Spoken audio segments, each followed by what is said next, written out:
What's up, everybody? How's it going? How we doing? How we feeling? Let me add everyone in this real quick. Feeling good. Oh yeah. Ready for D&D.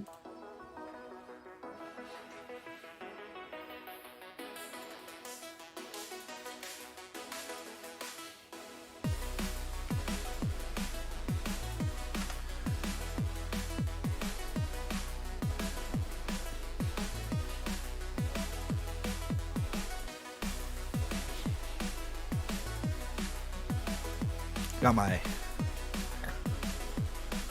Woo! All right. Let me turn this down.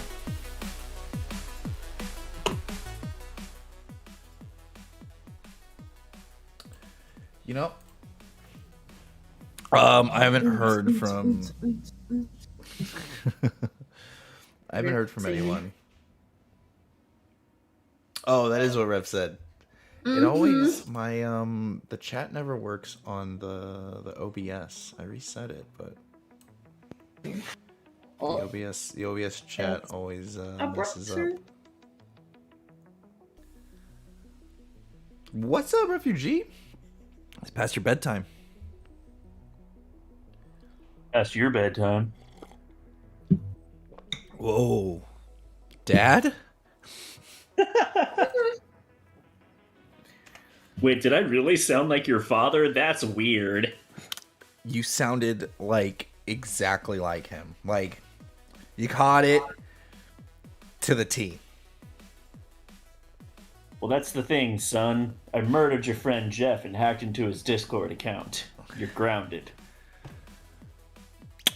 Again? Hello, Beth.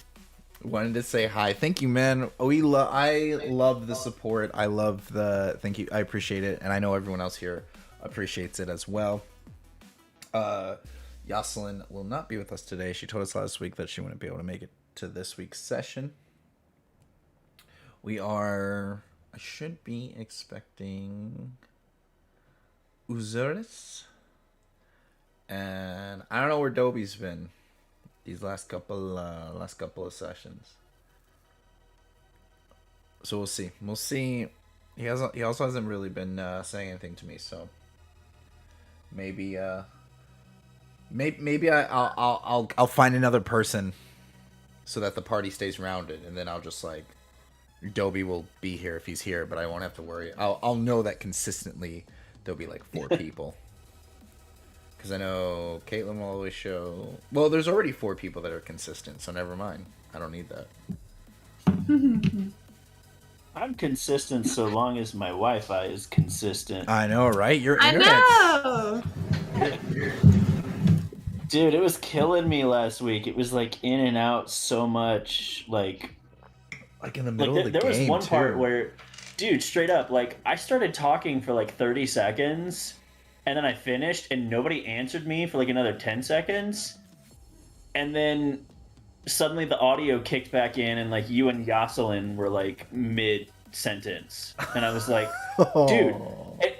And the thing that sucks about it is that, like, obviously, like, technology is what it is, you know, whatever. But in my head, I was like, I started to feel bad because I was like, oh shit, like, what if they have been in the midst of like some serious confrontation? And I was just talking on top of them the whole time and didn't know about it. No, dude, you would just get quiet all of a sudden, and then you would be talking, and then mid-sentence you would just disappear, and I'm like, I don't know what's happening to Jeff, but we're just gonna. Yeah, the end is where it got the worst, because it was when we were all kind of like spread out, and you were cutting back and forth between us. Yeah, but like it would be on Yoselin or on like, hey, here's what Caitlin's doing. And like, it would just keep cutting in and out. And at a certain point I was like, dude, I don't know if he passed turn to me or not. Cause if he did, like if he didn't, that's fine. We're just going to keep going with whoever we're on. If he did pass turn to me, then Mario just thinks I'm an asshole. And I'm like, I don't know, dude. What do you think Broxer's doing? Why don't you focus on somebody else? No, we understood, man. You're good. You don't have to feel bad. Yeah, I know. I felt bad, man. I was like, dude, that sucks. I know you love playing D&D, and you didn't even get to play the time before last. Yeah. And so I was like, man, poor Jeff. Not even getting his fix in. Oh well. The Silly vixens. I think because of like Critical Role or something, or maybe I don't know, maybe Google just listens to me, but my Twitter feed blows up with Dungeons and Dragons stuff every Friday. Specifically Friday. Like I'll see stuff sprinkled in throughout the week, but Friday I'll see D&D everywhere. One of the things, so there's some things that I really like on there, and I think in the future I'm gonna save like the user. So if people enjoy looking at it and stuff like that. This one dude is where Yoselin gets all her questions from. And I think she's been spicing up or is sometimes it. But there's he asks a lot of character questions, you know? And one of the questions that he asked that you can think about, but I have a follow-up question to it. One of the questions that he asked, just so you know, his name is Justice Our Monsters. Justice Our Monsters, I guess that's how you say it. It's monsters, but with an AR in front of it. It's what is the one thing your character is left behind? Oh.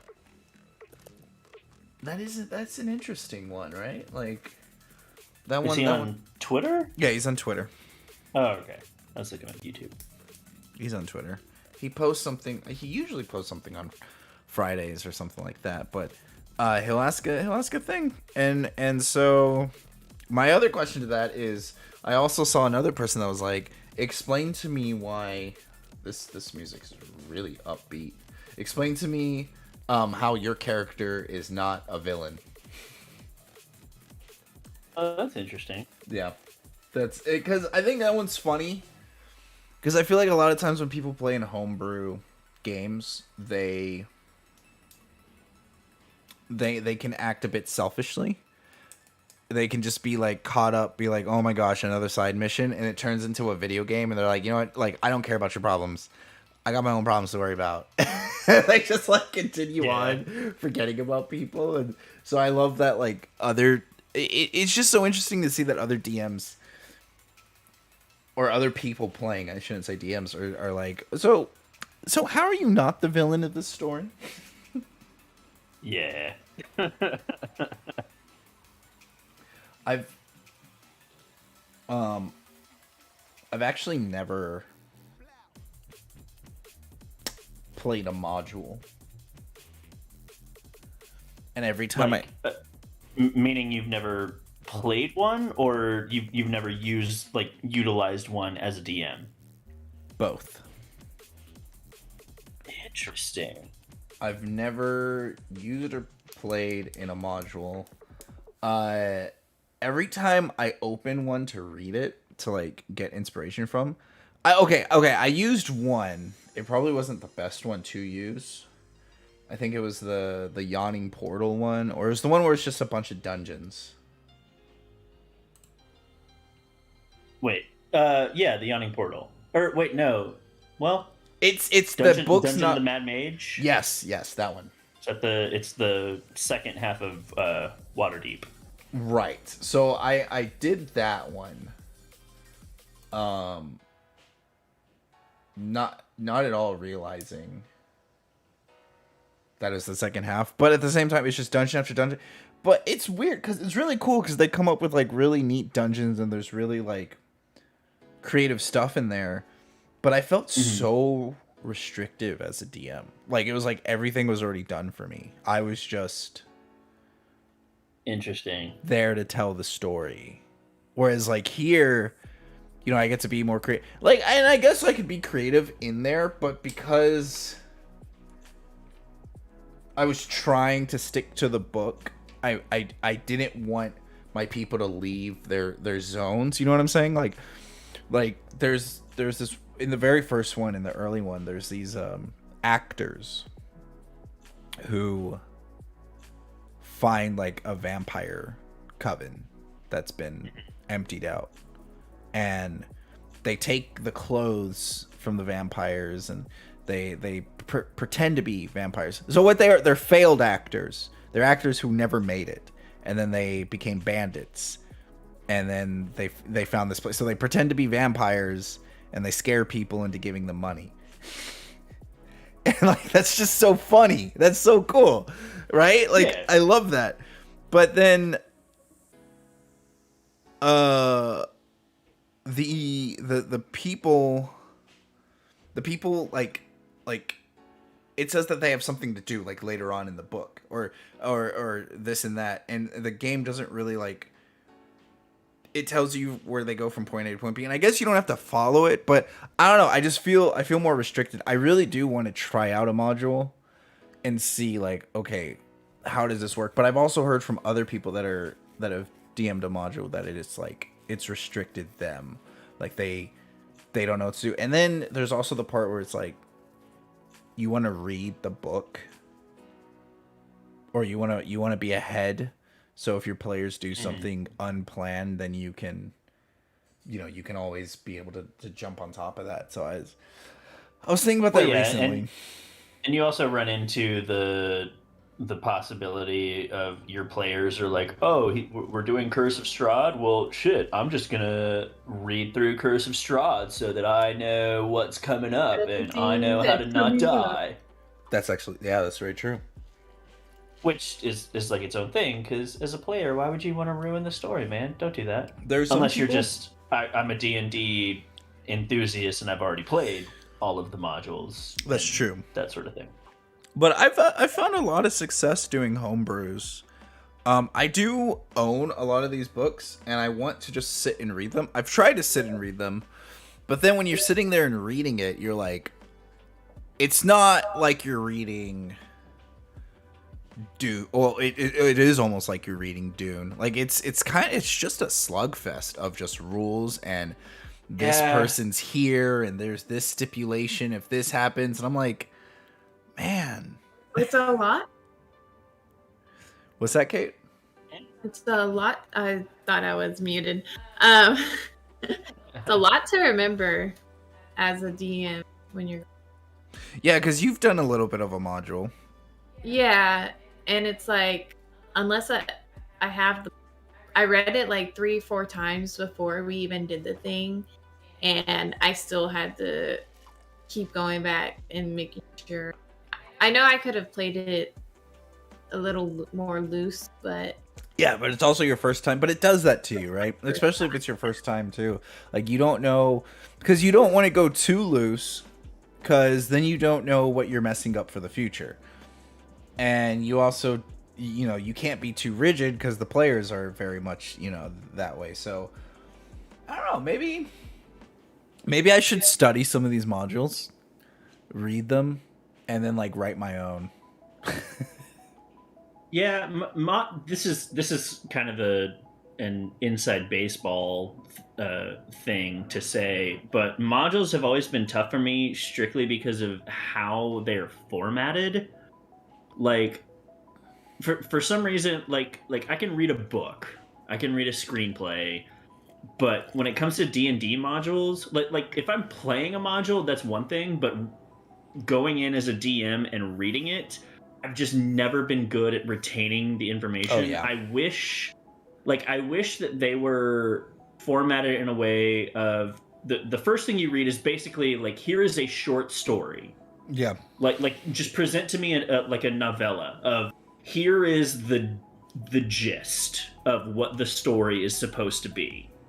And it's Right. like, okay, cool. I have an idea of what is kind of supposed to happen in the eyes of the people who wrote this module. Then give me like, okay, in this scenario, if this happens, the player must succeed on a DC, blah blah blah blah blah. Give me that as a separate document, I guess is what I'm saying. Because Yes. whenever I read through a module and suddenly rules and mechanics are thrown in, I'm out of the story. Exactly. And I'm like, fuck, like I'm trying to figure out like what's going. Wait, who is this person again?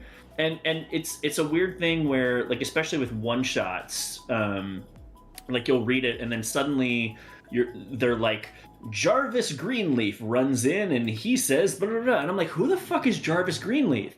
And then, like 17 pages later, there's like a little box that's like Jarvis Greenleaf is a tiefling who lives in the Brokenshire Forest. Exactly. Like, Yeah.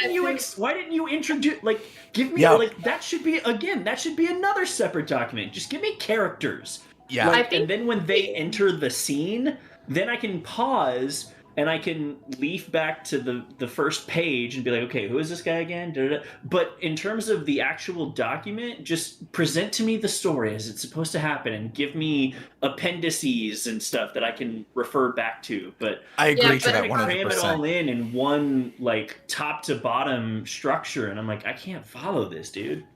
It's also like when it gives you like special creatures that are for that module, you have to like flip to the back and flip to the front to make sure you're like doing the situation correctly, but you're also in combat. Well, yeah, it's so unorganized in that sense, right? And that's the same thing that bothers me. Like you hit all the same points when I'm reading it. I'm like, I just want the story, right? Like I just want this. Give me the story. Give me what's supposed to happen.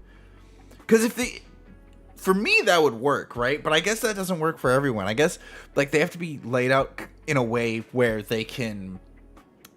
Depending on your party, it's going to happen one of a million different ways. That's very true. But just tell me what you think is supposed to happen so that I at least have a vision as I'm going through this. Yes, because if I just had the story of like, okay, your players are supposed to be here, the town has been hit with boulders, and then goblins are supposed to be in the town, and then like goblins are like in bold, and then next to it is like a parentheses of where to find them in the appendix or in the glossary or whatever, and then it just keeps going from there, right? Like if I need to know something, I can have each page laid out, and then it has like the dungeons and then the thing, all the other stuff that I need. But I don't like it when it's just being barfed at me all at once, like what you were saying, Jeff. So I think if I had the story and I knew where the story was supposed to go and I read the module like it was just a book, then I feel like I would be able to. I would feel more comfortable with having my own liberties with the thing, and then two, I just have fun with it. Because there's also and here's the thing: not each module is consistent. Each module like they set themselves up differently. So each one will. There's one that I really like the setup. Every time it introduced a character, right then and there, it would say like, this is the character's personalities. This is their positive personalities. This is their negative personality. Mm-hmm. Then in another module, it never did that. It was just like, this character is a spy, or this character is so. Their intentions are this, and I'm like, okay. And then later on in the book, it tells you, well, they were good all along. And I'm like, well, how am I supposed to play into that as a DM? Like, how are they expecting me? What are they assuming? Yeah, you gotta give me a breakdown, dude. Right. Like, are they assuming I'm not role playing? Do they assume that I'm just like, all right, you run into a spy? Yup. What kind of spy? Is he a smooth operator, or is he a rugged, like is he James Bond or is he Aragorn? Exactly. You know, like, you gotta give me something, dude. So the modules, I mean, I think the modules are great for people that are just getting into it or trying to learn about D&D, because there's a lot of people, and this is something that amazed me.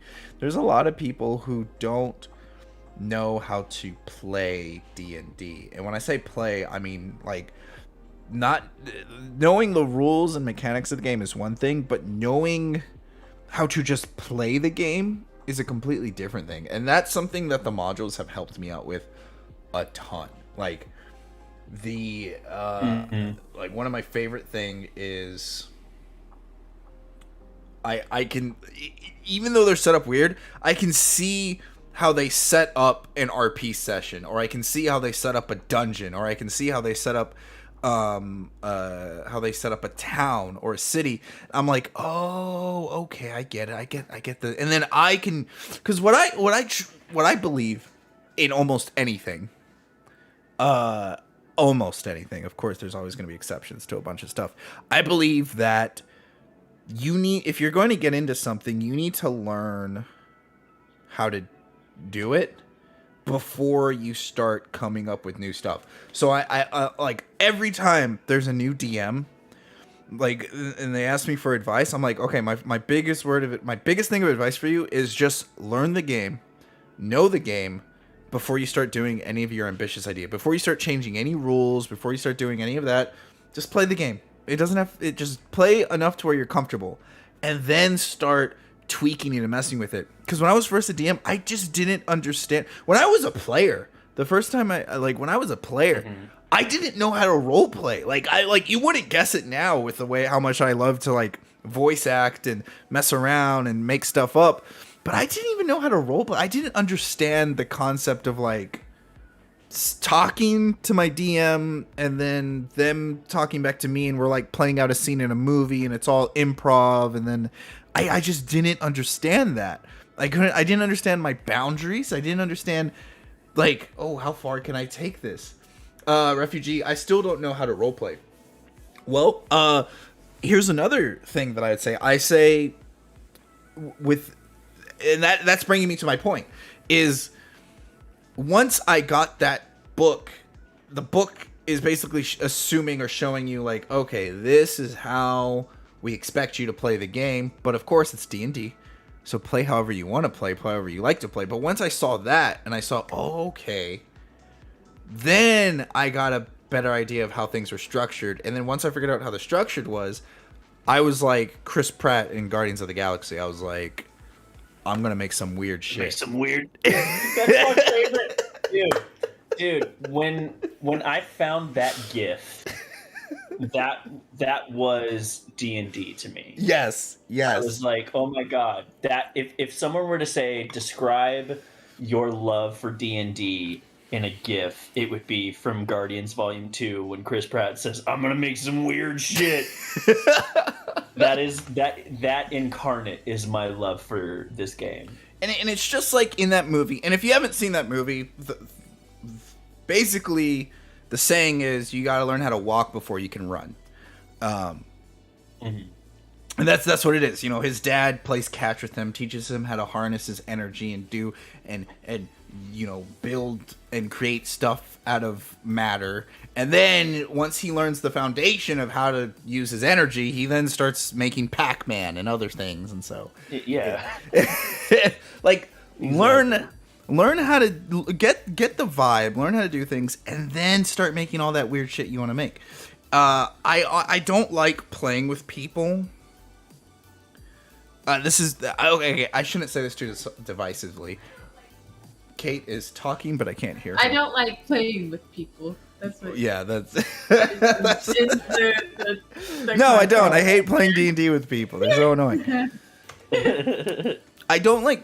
I don't like playing with people that are by the books, that are too much by the books.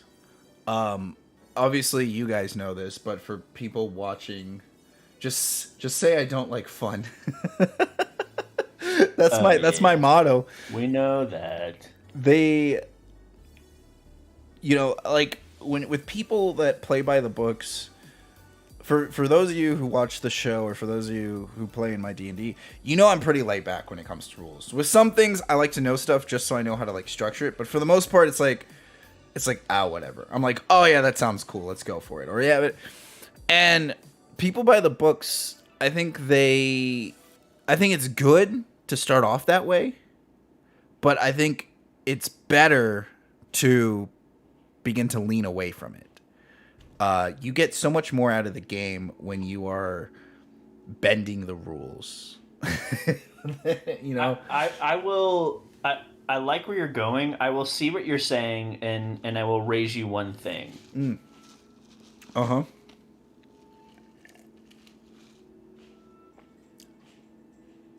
Did you literally just cut out? Did your internet literally just cut out right here, right now? Or is he I messing think- with me?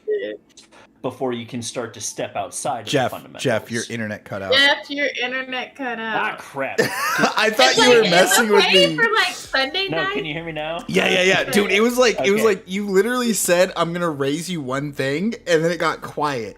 And we were like, Okay, just to ease confusion, I will never mess with you about my internet connection. okay. That's good. Just so you guys It's know, like, it's Sunday always night- not intentional. Never really like cut out. But D&D, it's a conspiracy. Exactly. 'Cause this never happens on Sundays. It's so Right? weird. We're like It only happens perfect on Fridays. Sundays. And I don't have anything open. It's just the Discord because nobody else is here. We're not playing. I don't have anything else open. I don't know what's happening. I don't get it, dude. We need to get you a laptop, and we need to just like plug you directly in the ether. Or so, yeah, like maybe I don't know. Maybe Oak Cliff is just really online on Fridays. Yeah, Friday just don't nights know they're this. lit. You're just getting throttled on Friday nights. But what I was gonna say is, oh shit, I kind of forgot what we were talking about. No. So the expression that I think everybody is very familiar with is, you got to know the rules before you can break them. Yes. But I think, but what I want to raise on that is, no. The purpose is to break the rules. It's not just, hey, like, I see you over there trying to break the rules, but you need to stop doing that because you got to know the rules first. And I feel like the purpose is to break the rules, but you have to start at the very beginning. It's not about, hey, you're breaking the rules, go back to the beginning and stay there. It is, hey, no, we want you to break the rules, but you got to start over here, and then you got to go break the rules. Yes, I agree 1,000%. Especially with D&D, because like, and I feel like I know I've talked to you about this a lot, but I'm sure I've talked about it on the show or whatever. Yeah. But like, Jeremy Crawford, Mike Merles, Kate Welch, like everybody, Chris Perkins, everybody at Wizards of the Coast is like, break the rules. We are the people who write the books. Don't listen to us. Do whatever you want to do. Yeah. This is a framework. This is a guideline. Whatever your DM wants to do, let him do it. Like, just go. And that's the beautiful thing about this game. And I think when it comes to, like, you have to know the rules, like, yeah, you have to know what a DC is. You have to know what your spellcasting modifier, like, you have to know the rules. But the point is to stretch them and mold them to fit your personal thing. I couldn't think of a better word. No, you're right. Like that. Like 1,000%, I agree with you. Chad over here saying make it difficult for Mario. Yes, yeah, break the rules to make it more difficult for your DM. Try and. But what I want to say to you, Refugee, is when it comes to role playing, and you say you don't know how to role play. I've only seen snippets of the campaign that you're in, so I don't really know how your DM does things. But the way, I see the way I would recommend going about role playing is, first off, what are your characters' motivations? Where are they trying to go? How are they trying to get from point A to point B? If you don't know, if you don't have any, then it's okay to put yourself in your character's shoes. And it's okay if you're in a situation, just play it out. But just play it out. Role playing doesn't have to be you making voices and you talking. It could be action based, If someone says something you don't like and you're just like this, you can punch them in the face. You can and depending on your DM, I don't know how crazy the consequences are, but in reality, there's no consequences. And so unless your DM gets tired of you punching all his NPCs in the face, then you have consequences. But Yeah. You think of role playing like combat, but instead of trying to beat them with your abilities and attacks and magic spells, you're using your wits and your words, and on top of that, it doesn't even have to be your wits and your words.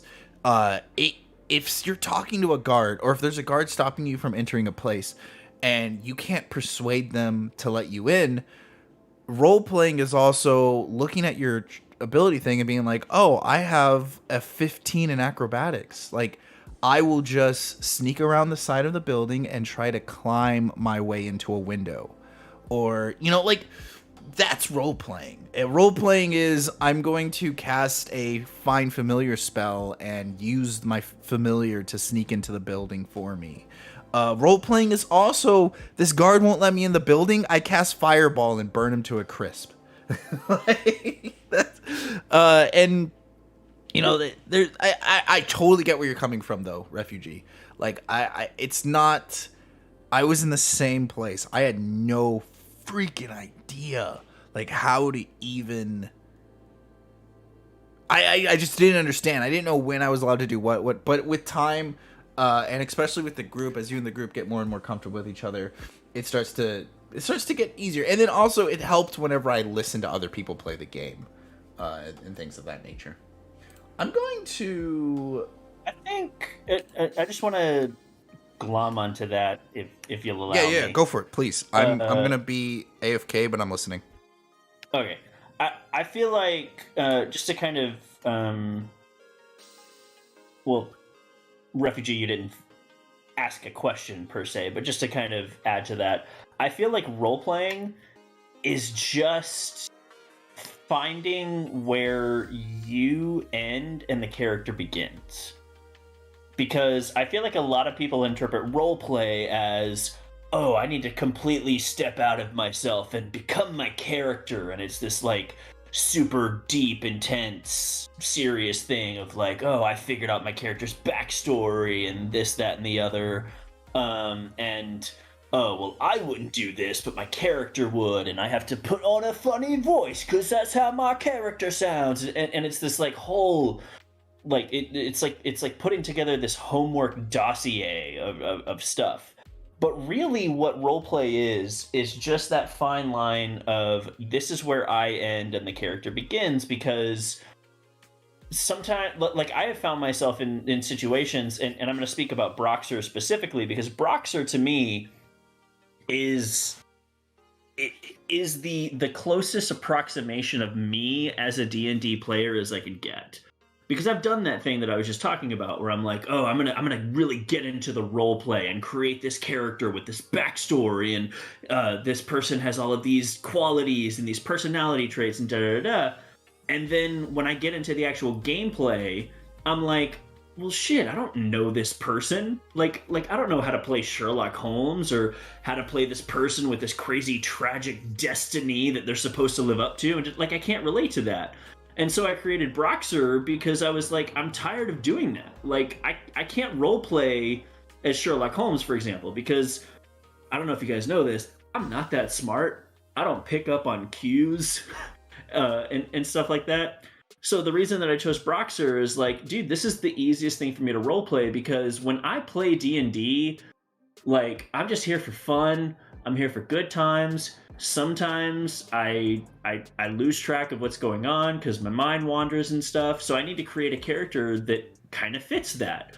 And in a way, Broxer has been the easiest character for me to roleplay, because that's just how I want to play D&D right now. So yeah, roleplay is really just about whatever the situation is happening, is kind of separating yourself from, oh man, like if I were in this situation, I would totally punch that guy.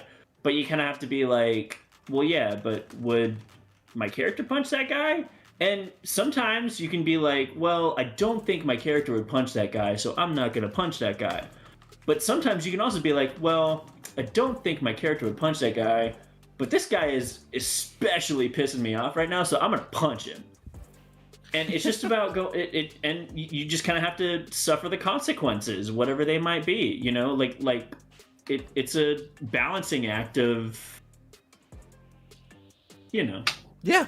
I ran out I of mean, steam. yeah, that's.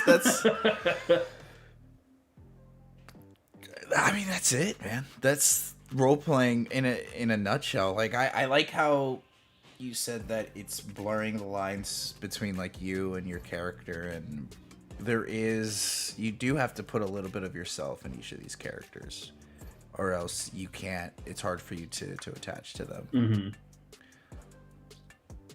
Let's see. Okay, so we got is that Ivy that just joined us? Hello. I am terribly sorry. It's I okay. had completely forgot. It's okay. I understand. How dare you? Thank you both. No, FG, thank you for stopping by and interacting with us. We're always happy to talk about Dungeons and Dragons and all those other things. And also, just for refugee, just to put a button on that, you're never doing it wrong. Yeah. Like that's the other thing I want to make very clear. Like if you are playing D&D, you're doing it correctly. I The only- disagree. Unless And you're that's it. doing it at the expense of other people, but you're not. But that's True. for a like, given. Like if you're being an asshole, that's another thing. But like if you feel insecure or like or anxious or whatever, that's totally fine. Yeah. Like you're never doing it wrong. Yeah, you can always. D&D is a game that's meant for everyone, and I think that's the beauty of it.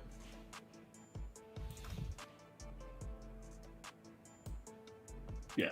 And if someone tells you you're doing it wrong, they are wrong. You're just in the wrong group. Punch him in the face in real life. Well, Don't do that. But if you do it. punch him in the balls. Whoa. I mean, I'm just saying, it's less painful. For your hand? Yes. You went in a direction I was not thinking of, sir. Okay, I think this is gonna be everyone. I'm gonna go ahead and get us started.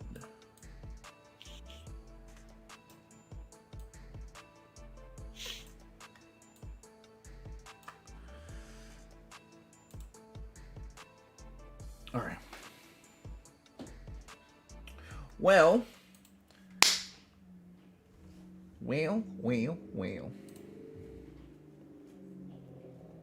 How's everyone today? I'm good. Good.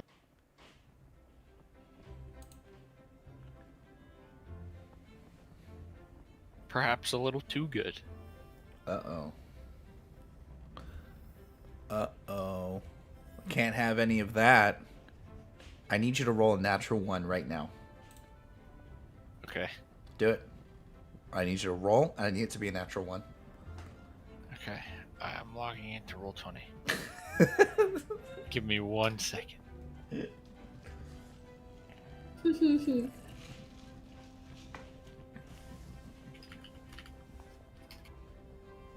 Okay.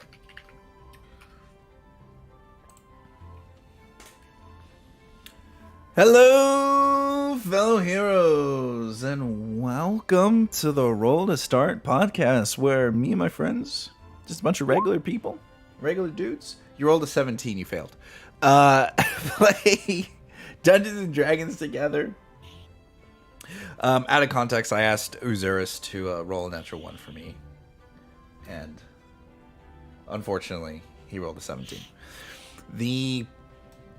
If you want to catch us live, you can always catch us at 8 p.m. Friday Central Time, where we talk up D&Ds. Today, me and Jeff talked up Dungeons & Dragon modules, or Wizard of the Coast modules, and we also, gave our thoughts about role-playing and how you should role-play, because there's only one way to know how to role-play. And, so you want to hear about that, and you want to interact with us, always feel free to come in. We love to interact with you guys, and we love to talk to you guys. Just remember, roll to start. Now, last time our adventurers had a shopping episode. They just got done talking to Kubas And Kubas gave them a mission before them, saying that there is a pirate warlord that no one is able to really track down the whereabouts of their base, but they're gathering a bunch of different pirates, and they're going after large targets, big companies, big corporations that trade fur and herbs and spices, and it's causing a lot of attention for the town of Syndrome. He asked that you take care of this threat, take care of this problem, and he's going to give you guys some land, a plot of land, making you guys the biggest lords of the area of Syndra. Now, there are other lords in this town, in this area. However, they're kind of in it for the schemes, and they're in it for themselves, so they're not really here for the town, but you guys have an opportunity where you can influence the town and do things of that nature. A game mechanic that I don't know how far we're going to go into. But as they were shopping, they ran into some high elves. They ran into a goblin merchant who had just the most legendary of goods. And the goblin merchant was looking to sell, but these high elves wanted the same items as the adventurers, the party members, which caused a small little bidding war.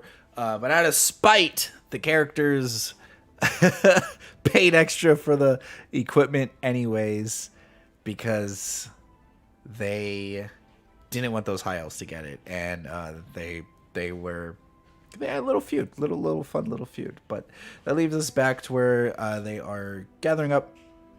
Don't know if they're still shopping and stuff like that, but also Syrah met up with the blacksmith, who comes from a family a well-known family that is known for making legendary weaponry, and he asked her to head over to a island, the place where he is from. So his family hold. However, his family is all but dead, and the island is inhabited by spirits and ghouls. So, however, if she does go over there, she can get him the necessary equipments so that he can craft her, or in return, he'll craft her a weapon that matches the caliber of the name that fits it. And so, our story begins. I pass turn to you guys.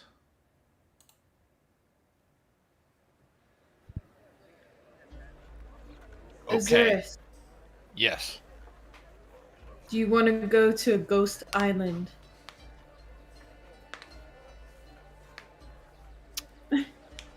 Is Ghost Island a good idea? This is the first I've heard of it. I must go to an island that helped a friend of mine get some resources.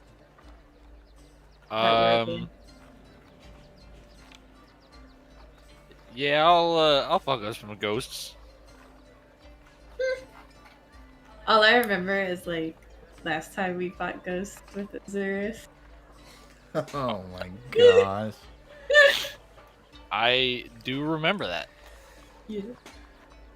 We've come full circle. Yep, we have. But speaking of which, I need a silver sword. But I do have a magic sword, doesn't?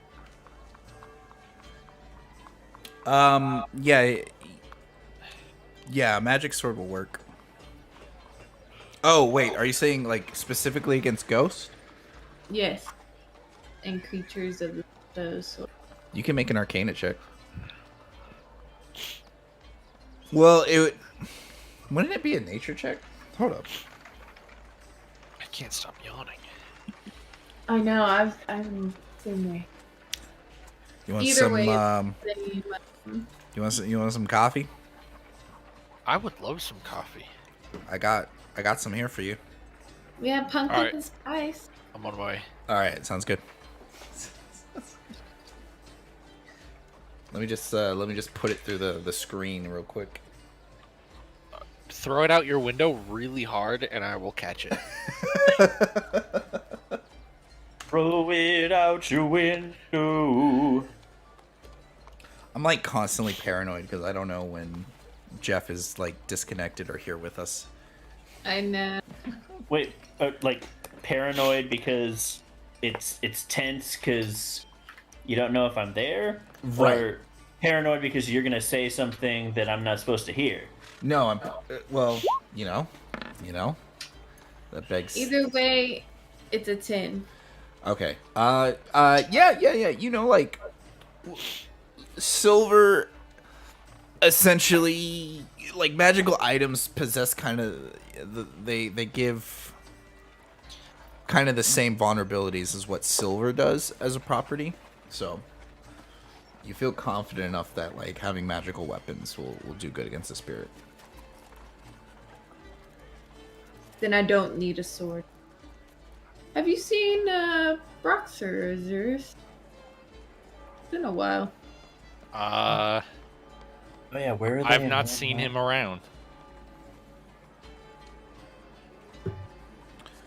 Zura or Broxer, you're kind of just you're Oh, you were selling your brew. yeah, you're in the middle of the market and you're sitting Okay. there with a sign with a brew. He had he fell asleep while trying to sell his brew. That would My make Wi-Fi sense. fell asleep. If you could just roll Thanks, for me Spectrum. what for your brew to see if you. I think you did accomplish it. If I remember correctly, you already rolled. Yeah, it was like good enough or something. Okay, it was, so- like, just enough. You spent this time brewing, and you So gathered. it was enough to like it's a good brew, but it doesn't have like magical qualities or anything like that. You begin to gather a crowd as some of the sailors kind of are walking up, and they're like, "Oi, what you brewing there?" I've got like a couple of things here. Literally a couple, because there's two of them. One of them is an ale. The other is a mead. That yeah. And you see like a bigger fellow come over, and he's like, "You got some rum?" As I was just telling this fellow, one of these is an ale. The other is a mead. Oh, he goes over. Is any good?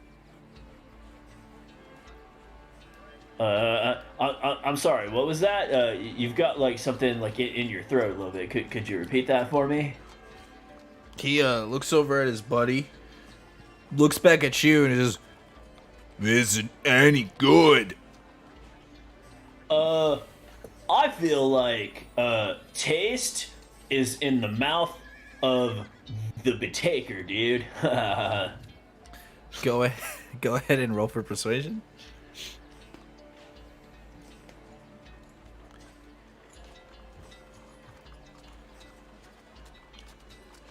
May be bad to someone else, but what I bad may also be good to another, you know?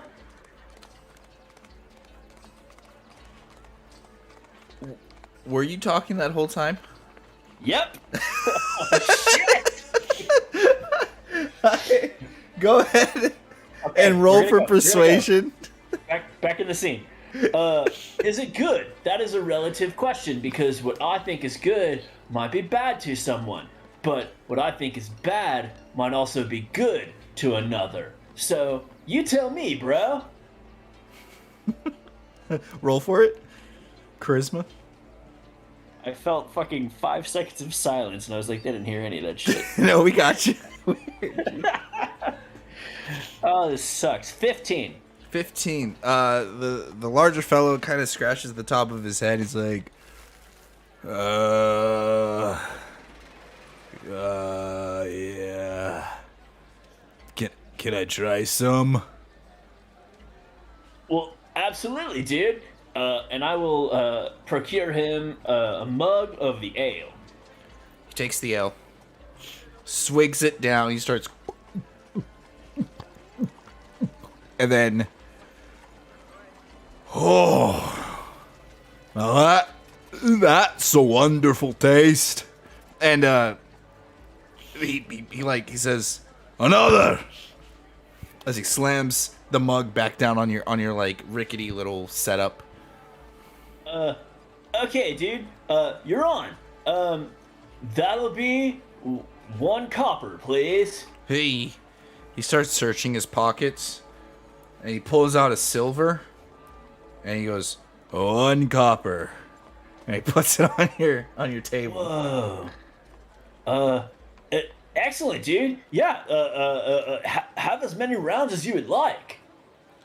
At which point, his buddy says, "Hey, let me try some," and he takes some and starts drinking it, and then other people start showing up, and they say, he's like, "Is that any good? Is that?" And they start pouring it for themselves, and they start passing around, and then next thing you know, you have like a crowd of people just surrounding you, wanting to try some of your ale.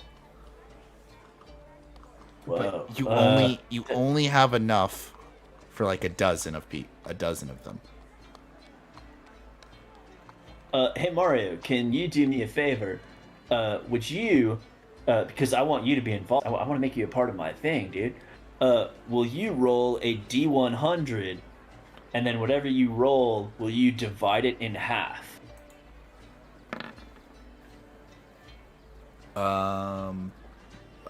What is that? 50, 20, 27. 27? 27. So this is an ale that I would like to call Killed to Death. Killed to death? Yes, sir. All right, ladies and gentlemen, step right up for Beef and Broxer's Killed to Death recipe. That's right. It's the recipe that, you know what? I am still working on my pitch. I'm getting a little too big for my Broxers, as it were. But yeah, step right up. Okay, and then you take some, and I imagine very shortly I am all out of stuff to imbibe these people with. Yes, you are. You're able to get a couple rounds out there, but not enough for everyone. And people begin to be like, "Oh, and you have other people that are praising it, being like, "Oh yeah, this is better than some of the imported stuff that comes in." And they are, they're passing the rounds, and people are asking, like, "When can we get some more?"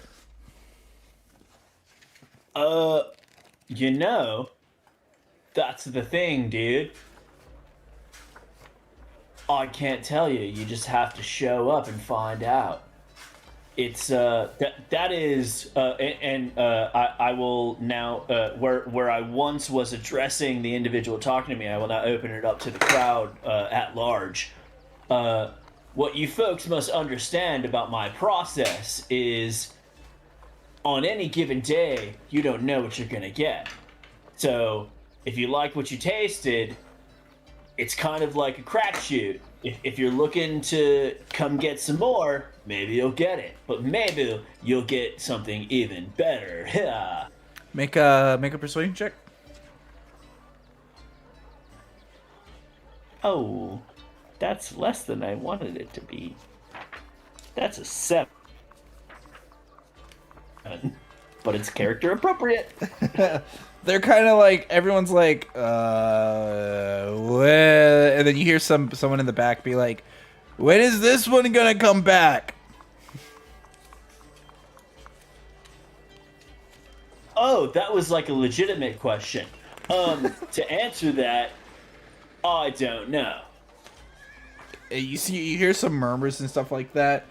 The crowd's interested. You can see a possibility of retaining this business, but you do know to expect a large crowd next time. But you made 11 copper and 1 silver. Oh. Also, in case it matters, the whole time Broxer is like answering these questions, like his expression is like, "You guys get it, right?" Like, you know what I mean? Like it's like, no, you never know what you're gonna get. You're gonna show up, and I'm gonna give you what I'm gonna give you. But that's great, right? And it's this sort of like, we're all in on the joke, yeah? kind of mentality. Right. At which point, Uzuris and Sira, you guys see that Broxer's like kind of just talking to a crowd as the crowd is beginning to slowly disperse. So he's enchanted a crowd, I see.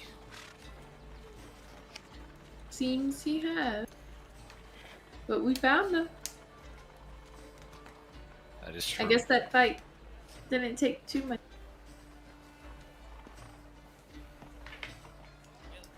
Yes. Oh, I forgot you weren't. You're like cutting in and out, Kate. I am? Yeah. I mean, you sound good, but it's like the microphone. It's like you're talking too softly, so the microphone is considering you like background noise, and it's cutting you out. Oh. Okay. I forgot you weren't there for his fight either. Oh. What happened? Did he win? I just look at him and like shake my head. Oh It's up no. to interpretation. He's an idiot. And then I'm gonna walk up to Broxer. Be like, Broxer, you wanna go to Ghost Island?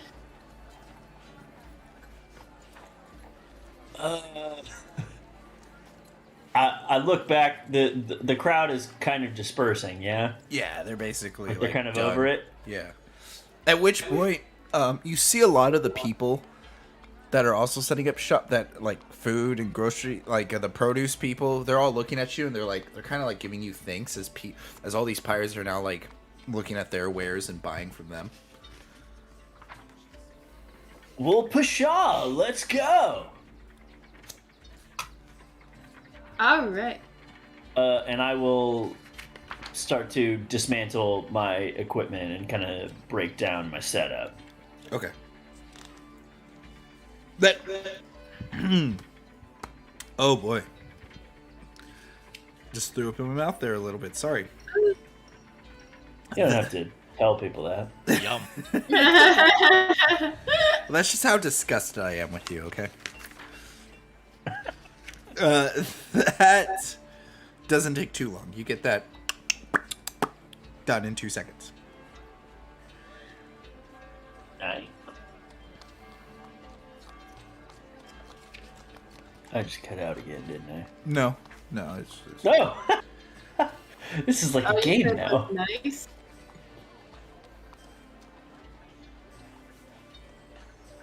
Okay, now if you're talking, I can't hear you. No, I break down all my stuff and I follow along behind Alright, Sierra let's and go to the Azaris. ship. So, how are we supposed to get to said island? We'll just take our ship. So that massive ship with slaves on it is your ship. No. Wait, did the slaves get off yet? I mean, not really. They don't really have a place to go. I mean, I'm not keeping them here, but if they want to stay, they're welcome to stay on. So you're driving the slave ship. No, I don't drive.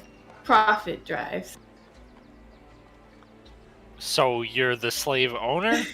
No, I don't own these slaves. I see, We I see. rescued them. Oh, we rescued them. Okay. Yes, like we rescued you. Oh, great. You rescued me. Yeah. Well, you're not stuck in a cage now, are you? That is a fair assessment. Yes. I am no Right. longer in a cage. I mean, despite all your rage, you're doing pretty well. I guess you could say so. As you guys make your way onto the ship, you see that it is still in flux of repairs. So there's still things that are being fixed on it and mended. Dang smashes her hand in railing. Is everything okay, Sarah? They're still working on the ship. I'm not sure if we'll be able to take it. Oh, well, I got hurt pretty bad in that crash. yeah, the one that we were all totally aware of, that was the plan of Yeah. action that we were going to perform at that given time. Yes. Well, is there anything that we can do to help in order to expedite said repairs? Well, you're not sure. Last you knew, the ship is still seaworthy. It's just not ready. It's not flyworthy. Right on. And I take it we need to take to the skies for this particular excursion. No, it's not far from the port. It's an island, but you could even. It's not too far from the map. That's cool. That's cool. All right. Can I look for Prophet? Yeah. You look around for Prophet. He's not that hard to find. He seems to be helping mend some issues with the ship. Emma. Prophet. Hello. What if this isn't my favorite Kenneth? Yes, it is. So how are the repairs going? The repairs are going just fine. However, I do have to say that there is quite you could call a minor issue. Big issue. What's that? The arcane crystal, the inhibitor crystal that we use to power the ship and have it float, it has been damaged. We would need to replace it. Or else flying would be considered very unstable. What a thought. Do you know any people in this town, some reliable ship owners that would take us to? I pull out my map and like point to the and we need. You do not wish to take the... you do not wish to take the White Saber? What? The White Saber. The name of the ship. I thought you said we couldn't fly it. But she is still afloat. We can have her... We can set sails just as any normal ship. Forget it does that. Okay. Can we do that now? It would be my pleasure. If you are ready to set sails, then give us 1 hour and we will be off. All right. I'll tell the others. Are they still with me? More or less. I'll be like, guys, you have an hour until we set sail.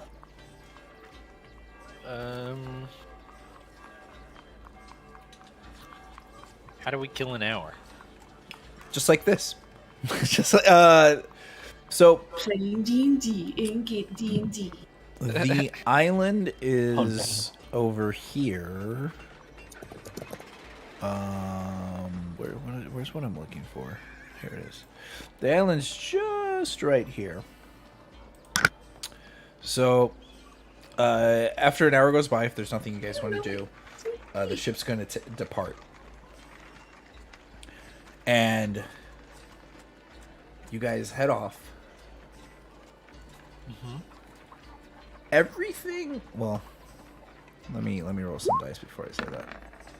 Oh, boy.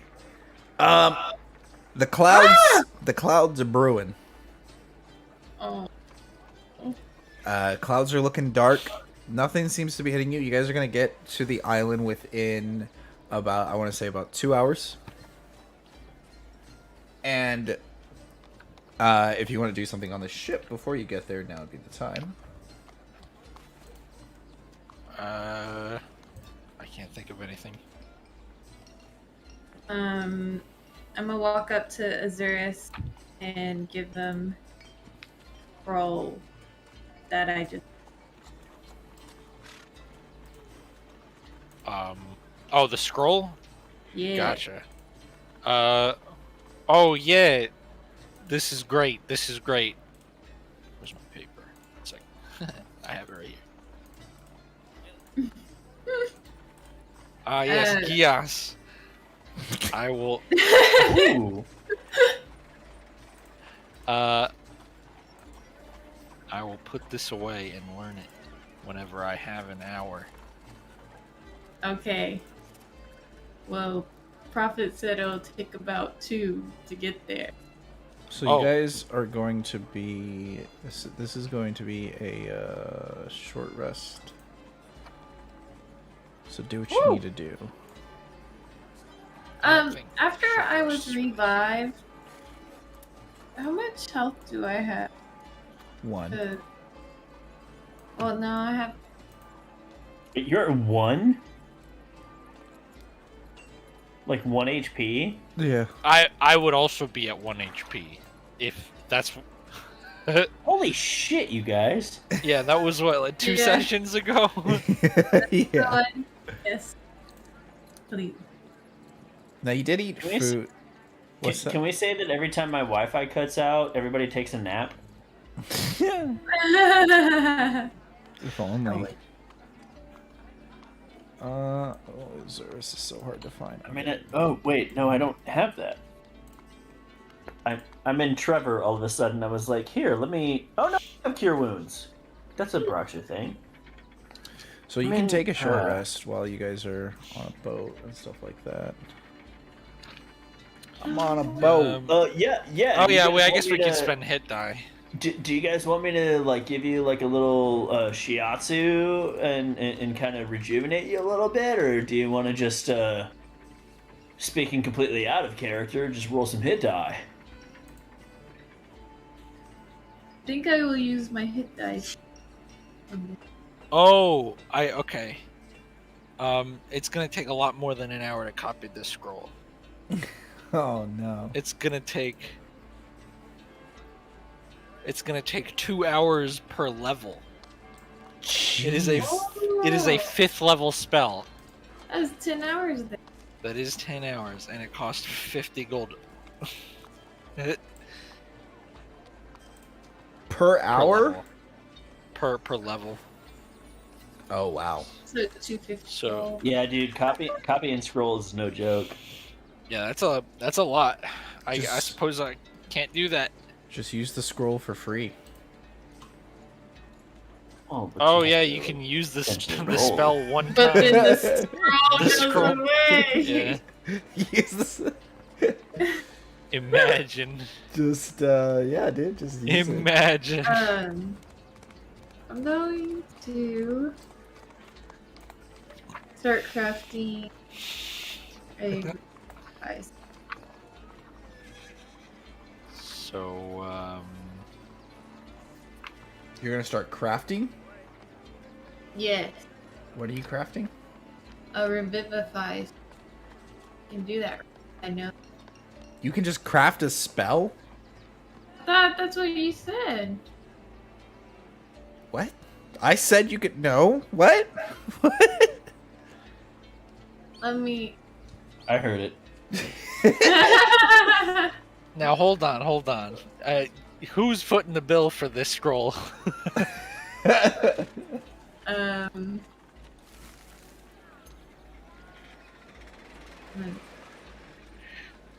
May I remind you, I carry as an owl 7 gold.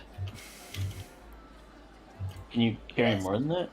And I I will can. remind you that we got like 1,000 plus. Dang, that's a lot. Wait, what? Did we keep money that we stole from the thing? Yes. Was Yes. that divvied up among everybody? No, Nope. I it have was it all. And I respect he who that. That makes stole sense. I wasn't there. carries the gold. I carry the gold because I have the only bag of... Okay, then I'll start copying my bag of...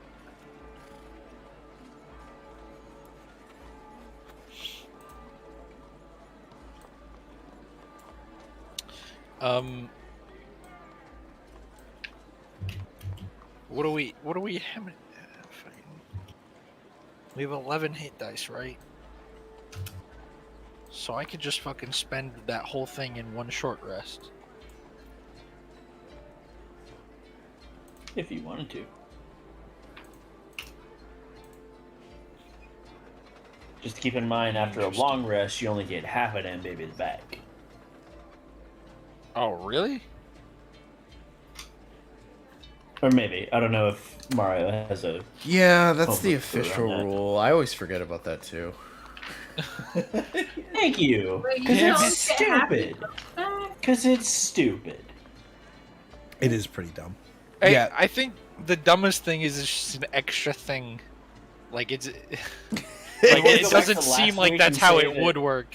Do you want to go back to last week and say that that's the hill we would die on? Like, fuck you, Wizards of the Coast. When you take a long rest, you get all of your hit dice back. Yeah. Well, I mean, if that's the way they wanted us to play the game, you know, I'm all for like, you know, keeping it like by Nah, the books. You It's know, okay. but, like, you can get all know, your hit dice back.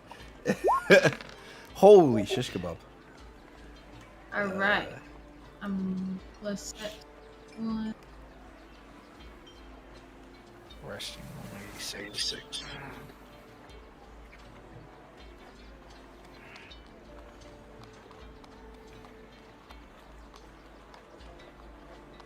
This is great for the podcast listeners. Oh yeah, I was trying to craft a bag of holding. You were what with the bag of holding? I want to craft. I have, well, infuse an item, and bag. Oh, okay. What were you saying about crafting a revivify earlier? You never finished Well, I that. can't find it. Yeah. That's scary. I was like, what are you I thought I about? could do that since I'm a crafter. I can just do that Just make spells. because I already know the spells. So I just write down the steps on a piece of paper, right? Oh, you want to make like a scroll? Yeah. Yeah. You can do that.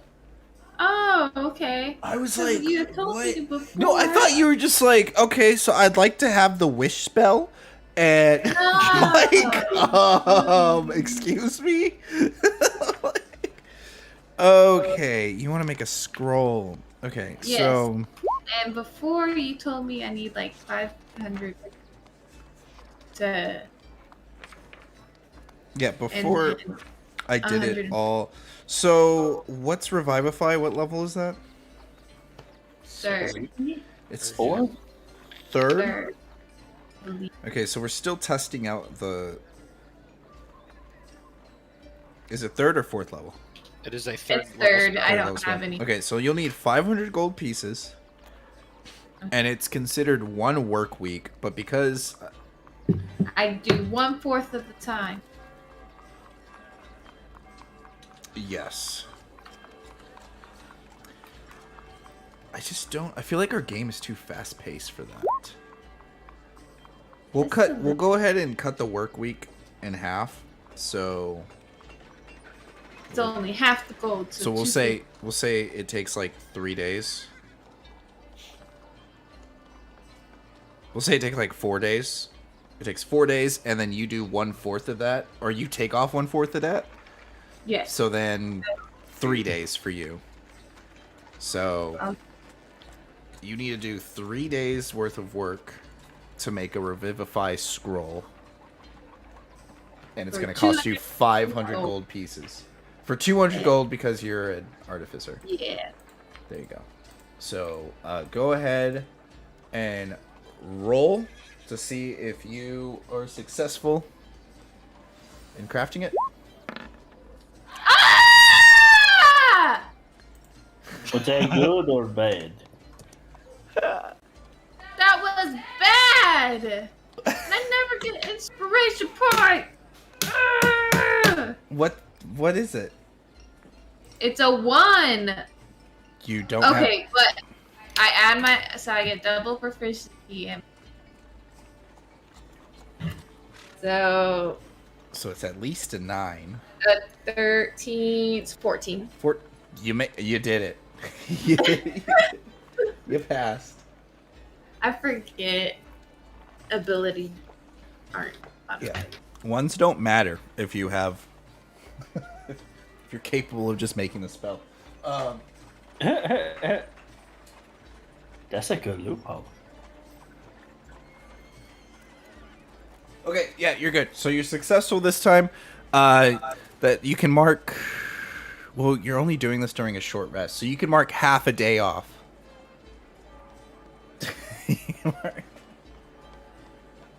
You need to do another short rest to mark off the other half a day. Okay. Okay. Ivy, Is feel Percy free still to... on the ship? Perseus, you look around for him. He's not on the ship. You guys left without him. No, he did not. Yeah, you did. No, he did not. I already know where I wanted him, and I had a place for him to be. And I was actually waiting for you to meet up with him All again. right, Prophet, we have to go back. I left someone behind. We have to go back, Kate. We have to go back. So you guys arrive. Unless does anyone else want to do anything? Ivy, do you have any? Did you pick like any secondary crafts or anything that your character wants to or needs to work on?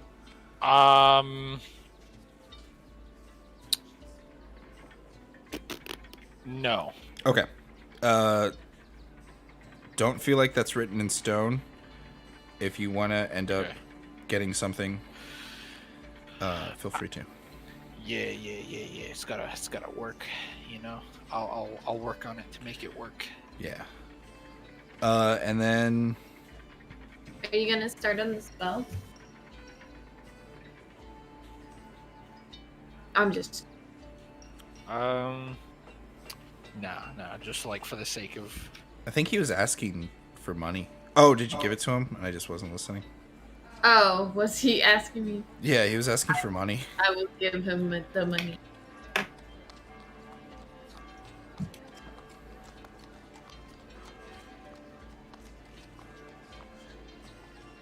Okay, so now you have 50 gold.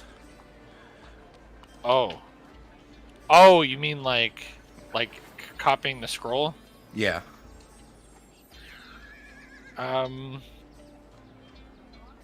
Yeah. How long do we have? 1 hour, 2 hours? Yeah, you have about a short rest's worth of time. Okay, so I can do 1/5 like research progress towards copying the spell. We'll say one half of how many days do you need? 5 days? No, it's 10 hours. Oh, it's just 10 hours? Yeah, 10 hours, but I have to be doing it the whole time. Gotcha. Yeah, so we'll say you get 3 hours done. Okay. Works for me. Is that... I've never had a wizard in my party before. Do you have to roll for something? Do you just start copying? Okay, so when you find a wizard spell of first level or higher, you can add it to your spell book. If it's a spell level you can prepare blah blah blah, and you have the time to copy it. Basically, I basically am like copying the spell, and it costs me 50 gold worth of materials to copy the spell. Oh, okay. That's all. It's just put in the time and money, and you get it. Also, you have to, obtain the scroll to begin with. Gotcha.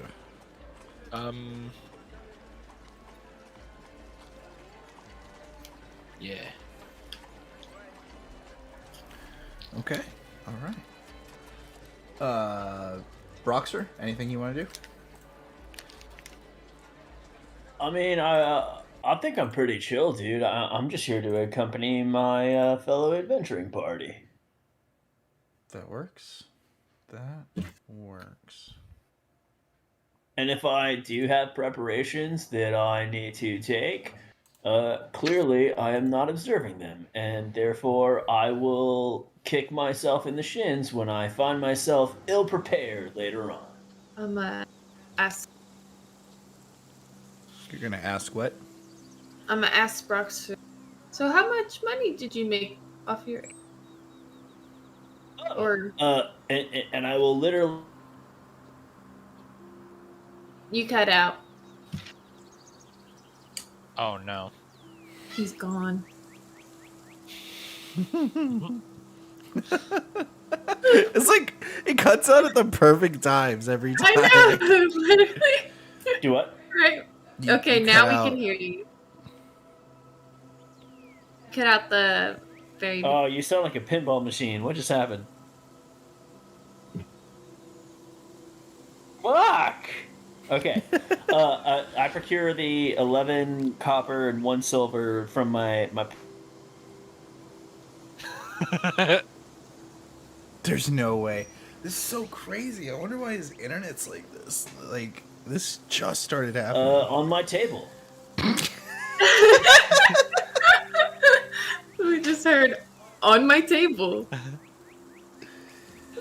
I'm here. Hi, I'm Broxer. I'm here. Broxer, so the fate of sorry, the guys. world depends on you. What does the prophecy read? Guys, I'm so sorry. I don't know what to do. I'm not doing it. There's nothing. Oh, like I have. Like, okay, I'll close the stream. Like, it's literally just Discord and the stream, which I was telling Mario, like, I have the stream open because I like to see everybody and I like to see what's going on. But okay, it's just, I literally just have Discord open now. I'm gonna hope that that's it. Are you wired, or are you wireless? It's Wi-Fi. Aren't you on a tablet?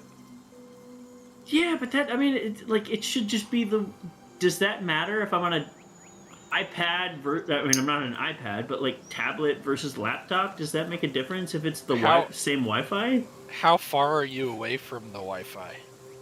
I mean, Is I it in the live other with another room? person who's in the living room. I can't exactly be in there right now. Does that Right. make a difference with Wi-Fi? Yes, Yeah. it does.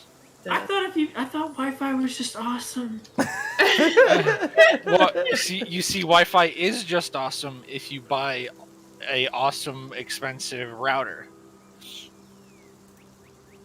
So I get Ivy, back. stop making sense. It makes me sound dumb. You see how far my bedroom is versus the living room? That's where the router is, and I have really bad Wi-Fi. Yeah. and So there's also Oh, like gotcha.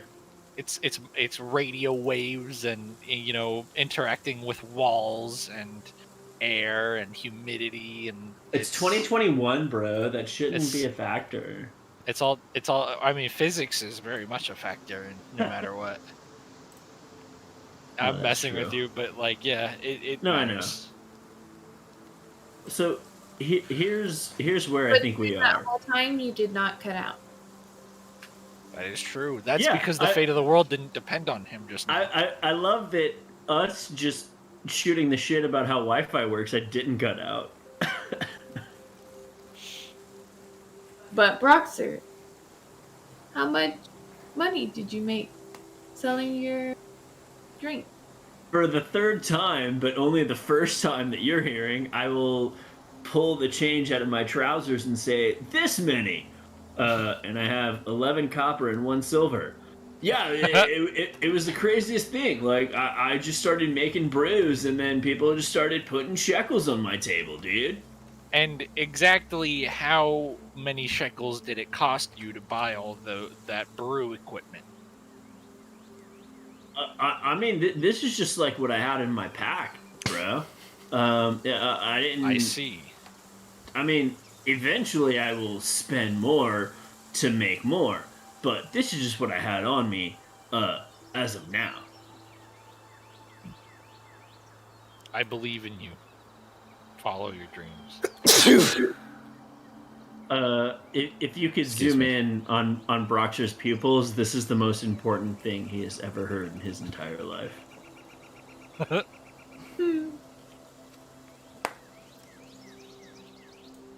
Like very dramatic music starts playing in his head, and he knows that he is now chosen for something.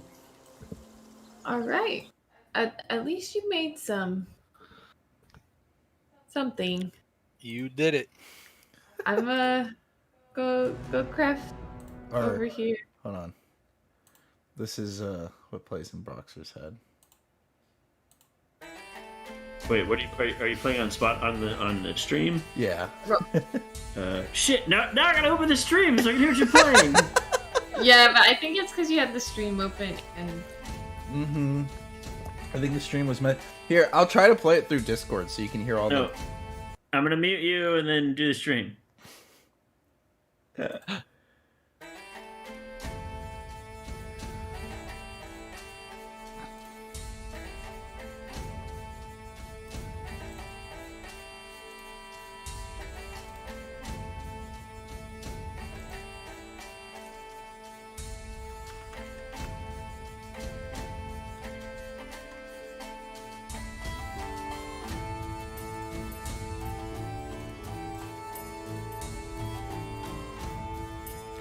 I don't know when he's gonna be back. It sounds like tavern music. Is that the idea? Yeah, that's the. It's just. Okay. You got. I thought you were gonna play like a U2 song or something. I don't know. Like something crazy specific. No copyright. Silly. Can't get. Yeah, silly. You silly. Hey, Dobie's here. Yes. Okay, I'm closing the stream so that my Wi-Fi doesn't go out again. All right. I had the. Okay, so you guys arrive. You're on the island. What does the island look like? What So, color is the grass? There is a as the boat as you guys get on the what's it called, like the mini boats to the big boat. You see this Ferry. place covered in trees, grass, stone, and behind the woodland forest is a tower covered in moss and vines and just green, broken down, destroyed, not from decay, but looks like blackened by fire and soot. Ahead of you is kind of like a jungle of sorts, and there is it as the dark clouds from the storm start to get overhead you and thunders start to sound off. The sun starts to get blocked out and everything begins to get darker. Mushrooms illuminate a pathway that heads towards the castle. As you guys walk, Whoa. here you are. You weren't kidding about those mushrooms. Nope. As you were walking down the paths, I copied your guys' characters before you updated them, so if you want to update them again, I apologize. Oh, that's great, because I didn't update it in the first place. Same here. Because we were not on the screen. You see a shadowy figure walking across. Demonic and looking. There's this essence about it with these large black horns as it towers above you. I forgot how to. There we go. Whoa, With that took up my screen. glowing eyes, it stares at you, and a smoky essence comes off of it, and it's just like, you will go no further.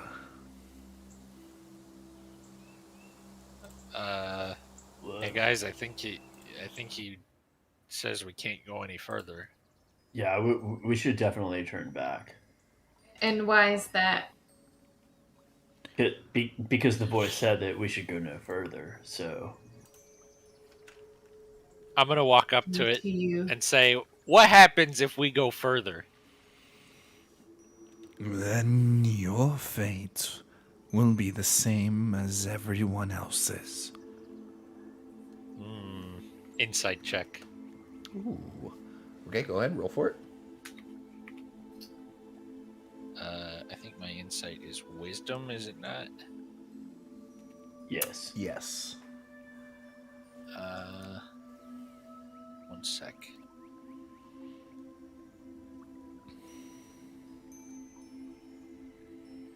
Okay, yeah. 18. 18. He speaks with a reverence. You look around behind him and you see like skeletons and you know whenever he's not necessarily, never mind, I take the back. It seems like he's threatening you. But it doesn't ever seem like there's a fight that takes place here. I see. So, we're gonna go, and I fly over him. As you begin to fly over him, he says, "Then so be it. You have been warned." And the smoky essence starts taking up the area, and he dissolves into the shadows. Huh. As you're flying over, how high are you flying? I want to say, how tall was that guy? I'll say that guy was about like 7 foot. All right, I am 17 feet in the air. Okay. Then.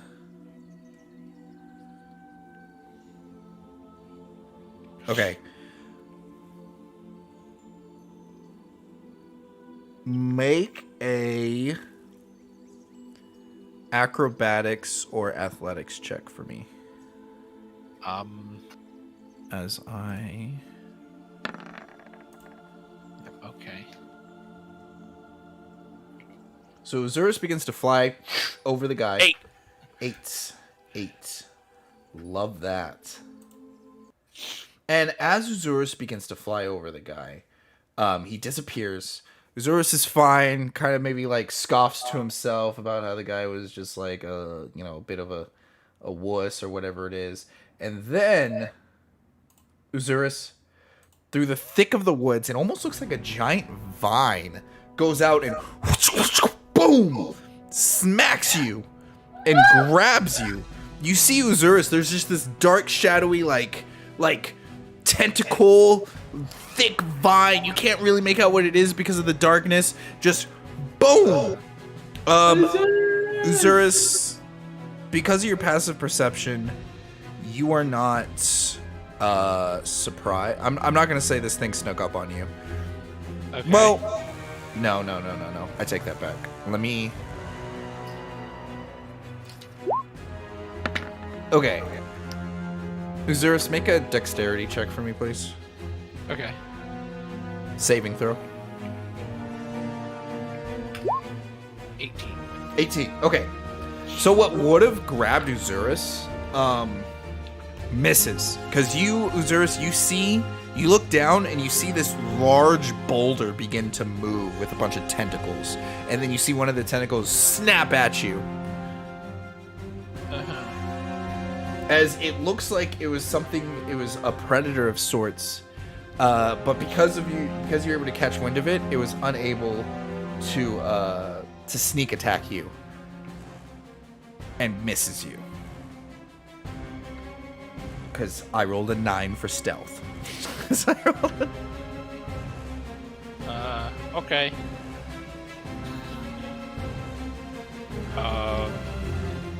So that's what he meant? You have a feeling with your insight check that's not what he meant. Because he was threatening you. Yeah, like personally, like don't go here or else I'll personally fuck you up. Yeah. I see. Okay. Well, then I will, can I just go above the tree line? Like, how, like, is that possible? Yeah.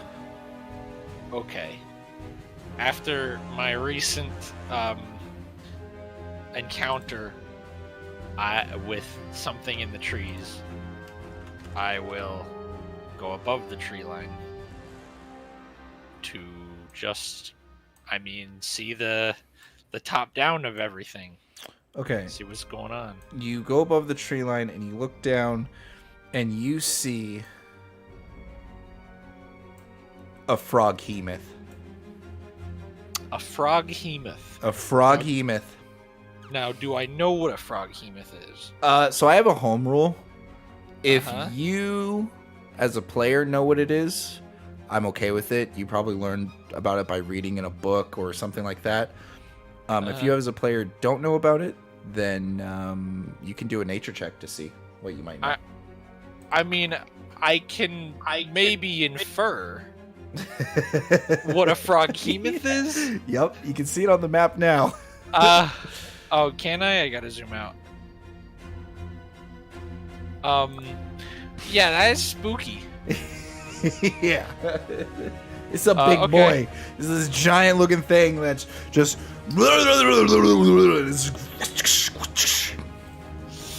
Okay. You know what?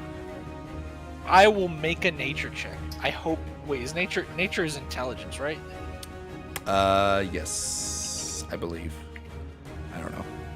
I will make it with the assumption that it is intelligence. It is. It is a 7. Not that I expected it to help me a whole lot. So what you get with a 7, you know that these are amphibious predators that usually grow to be as large as elephants. Their lairs are within swamps, and they have 4 tentacles, a thick rubbery hide, and a fanged-filled maw, with a prehensile tongue and an extendable stalk, sporting 3 bulbous eyes that can face in different directions. That's what you get with a 7. Ew. That's a lot. There's a lot more, I'll tell you that.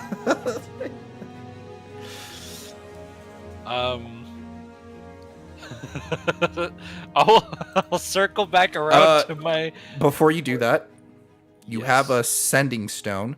They're kind of a homebrew item. They work They work exactly how a sending stone works, if you want to look them up, except they don't destroy themselves, or they don't need to be recharged. Gotcha. So basically, you can spend an action to cast the sending stone. It doesn't cost any mana, and you can speak to your party members, whoever else is connected to the sending stone. I'm telling you this now because you're new. In the future, Yes. I'll let you F it up. Okay. So, was I given a sending stone? You were. It was in the. Thalia gave you one. Yeah. Oh. I don't remember that. Okay. I will sending to my compatriots, and I will say, hey, there's a big ugly blob ahead, and it looks hungry. Oh, you should totally feed it something then, dude. Well, why don't you be my guest? Damn. Where am I in relation to Xeris? I don't know where Uzaris is right now. We'll say Uzaris, flew over here. I'm gonna Yes, just I'm start exactly in that spot. I'm gonna start walking in the direction that I feel like Uzaris is, and just start procuring some rations from my pouch. Okay. Do I know that this creature is hostile at this point? I mean, you did Well, see it we try had to. an office, It tried to swat Uzuris out of the sky like he was a fly. So I mean, you can. Because I don't have Roll20 open because I want to stay part of the conversation. So I don't know where I am right now. This is so stupid. I'm sorry. I'm so sorry. You're good. You're good. I completely understand. Okay, you can't you? Do you have like a cell phone? Do you want to open up I'll open Roll20. the stream It's on your probably- cell phone, but have like just use your data instead of Wi-Fi? Yeah, but that costs money, Mario. Oh, okay. I don't know. I just assume everyone has unlimited data. I will open Roll20. It's probably better if I go silent for like 20 seconds as opposed to not know where I am and what's happening the entirety of the game. So Okay. Here, I'll put my monitor facing the mirror or facing the window, and you can look at it from there. wait, what? Huh? Yep. You're welcome. I'm not outside your window though, bro. Everyone's outside my window. Stood outside your window. We're seeing it on Discord. Hey, did you throw Okay. that coffee yet? So that's Uzuris. Okay. We're like in a forest. Looks like. This is fun. I love D&D. He's like, I love you. Hey, Salvador, how you doing? I assumed you were driving earlier, but I could have just been 100% wrong. Okay, so That so or if he's I tried to saw- talk this whole time and he's been muted. If I saw all of that, I probably wouldn't do what I just bullshitted and said that I did. So he says there's a creature here and it's hungry. Like a wolf, yes. It's Duranin. You know what? Fuck it. I like Uzuris. So, Oh no. I mean, I'm gonna start moving up a little bit closer. Hold up, let me open my character sheet because you know Acrobat PDF might hinder the Wi-Fi, but I'm gonna open it anyway. I'm just gonna keep making jokes about my Wi-Fi. I can move that many.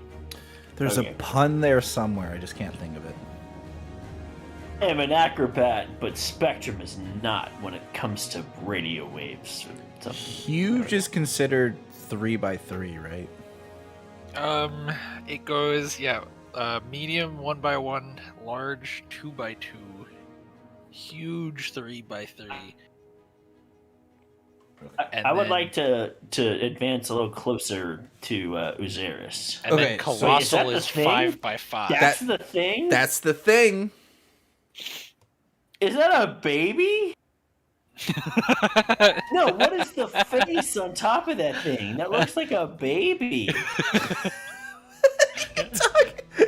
Oh, okay. It's No, if you zoom. Wait, hold on. Fuck The you guys. eyeball. Hold on. that baby wants to eat you alive. Okay, if you zoom out to 70%, you lose the third eye, and it looks like a little cherub. I'm telling you, if you guys, zoom out to 70%, and then look at this specific square right here. It looks like a little baby doll face on top of the thing. Sorry to our podcast. Do not. But if you zoom in to 80 and 90, you see that there's a third eye and it starts to look all mutated. But if you're on 70%, it looks like a little baby. I'm Actually, just saying. that looks like Five Eyes. Even more adorable. I'm sorry. No, you're I- good.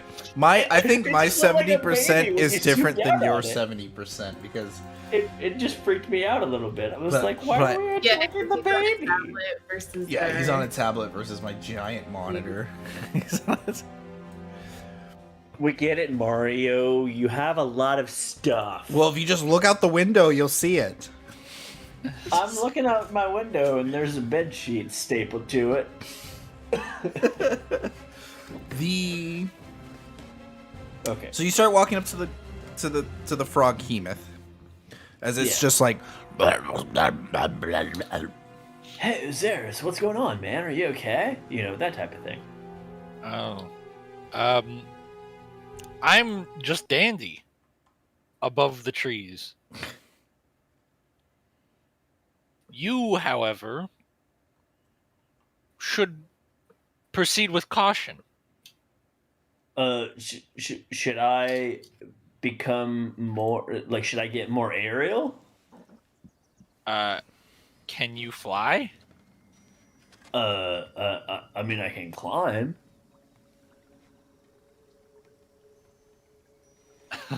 Like, would it behoove me to become one with the branches as you are? Actually, yeah, probably. Oh, well, fucking A. I'm gonna climb up to the top of this tree, if I may do so. Hold on tight. How tall is this tree, oh wise DM? Uh, 40 feet. That's a tall How tree. high in the air is Uzi? I will climb this tree, and if Uzaris is 40 feet, then yes, I will climb the full extent of this tree. But I want to be on the same plane with Uzaris. Okay. I don't want to be any higher or lower than. Yeah, Uzaris is at the top of the tree line. So you Okay. you Yeah, climb yeah. up to the top, up there with Uzaris. You see that this Froghemoth is staying within like the boundaries of the mushrooms for now, as it does not seem aware of your guys' presence too much. And then you see as its tentacles like slowly die down. It saw Uzaris fly above and attempted to grab at it, but other than that, it seems like it's calmed down. I am only a pigeon to this behemoth, Froghemoth.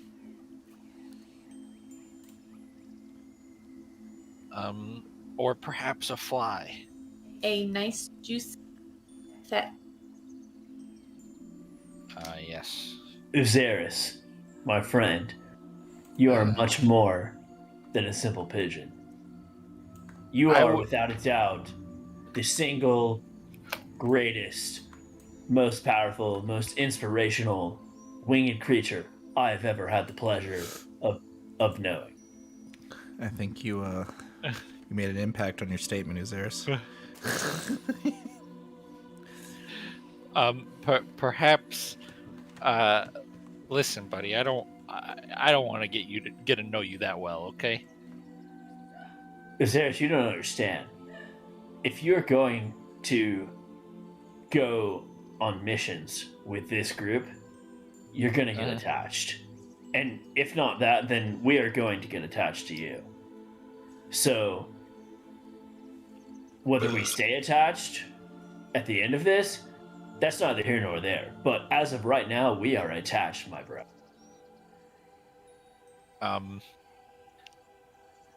I will fly 10 foot higher. Broxer looks to the branches and is a little sad that he cannot climb a little higher as well.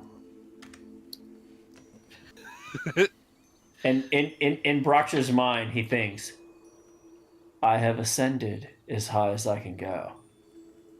I would like to be up there with Uzaris, but he flies higher than I will ever be able to achieve. But that's okay, because while I am a climatid creature, he is a flying one. And to him, that means something, but if it doesn't mean anything to anybody else, that's okay. He got bigger. Indubitably. He got bigger. Ah! Baby got bigger? Not canonically speaking, but yes, he's bigger now. Wait, Is this just for the viewers at home? No, this is how big he's supposed to be. I was looking at the chart. I mean, 3x3 is correct, Okay. but I could also make them 4x4. I think 4x4 fits better. I see. I have the sudden urge to fly. He tiny bit no higher. longer looks like a baby at 70%.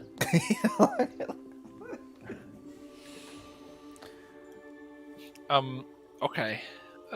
So the frog hemoth is kind of like it's settled down. Its tentacles it's covered in like moss and other things like dirt. So it does look like just a boulder sitting here. I see.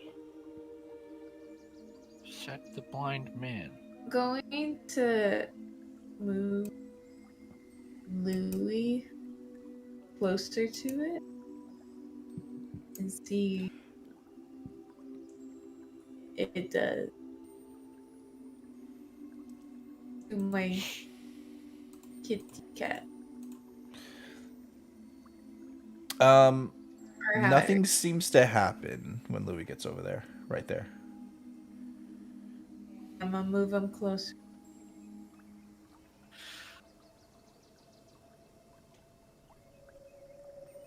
Oh, about when Louis gets right here, a tentacle lashes out towards Louis. Ah! Louis needs to make a dexterity saving throw.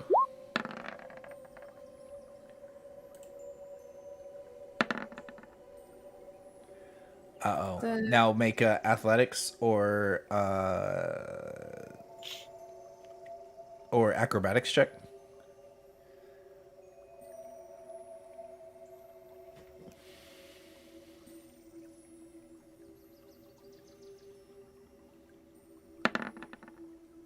Oh wow! So the tentacle goes to grab Louis, and Louis is just barely able to slip out and escape from the tentacle grasp. Oh, that 17 was a 21. He has +4 to athletics. Nice. He's a agile kitty. Okay. I tell the guys, or in at about where Louis is where he will start to attack. And so he just looks like a boulder in this forest area. Yeah, it's pretty dark.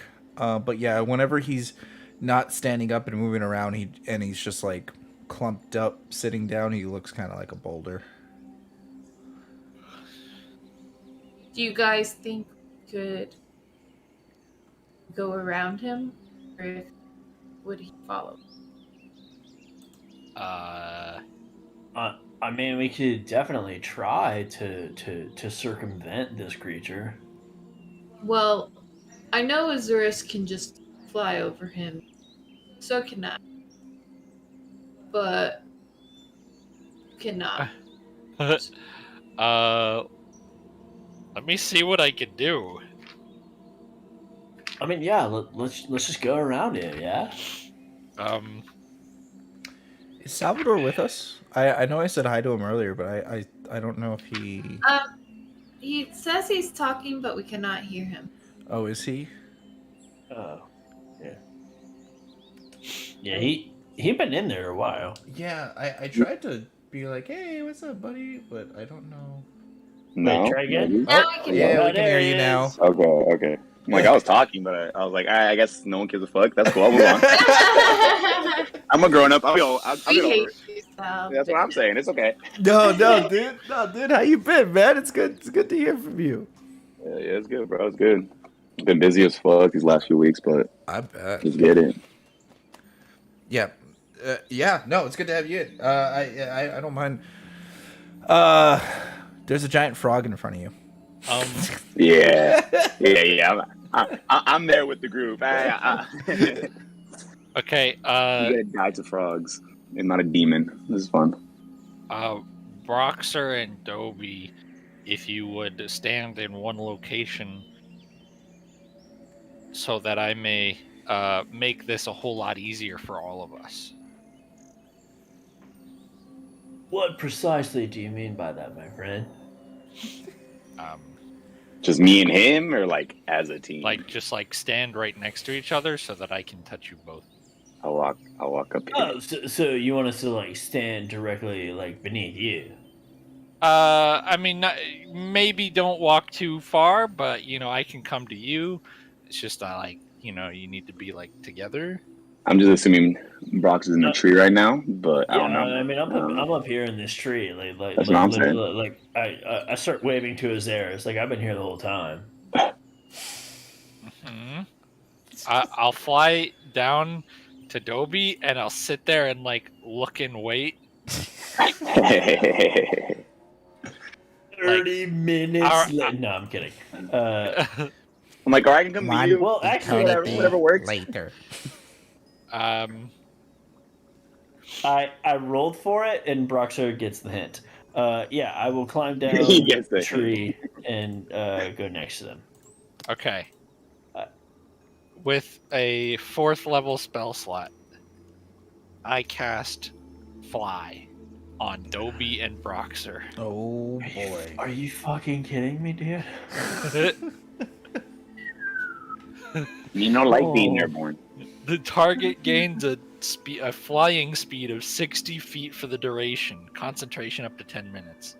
When the spell ends, the target falls. If it's still aloft, it can still, unless it can stop the fall. You say for 10 minutes? Basically, for 10 minutes, as long as I can hold concentration. Okay. Damn.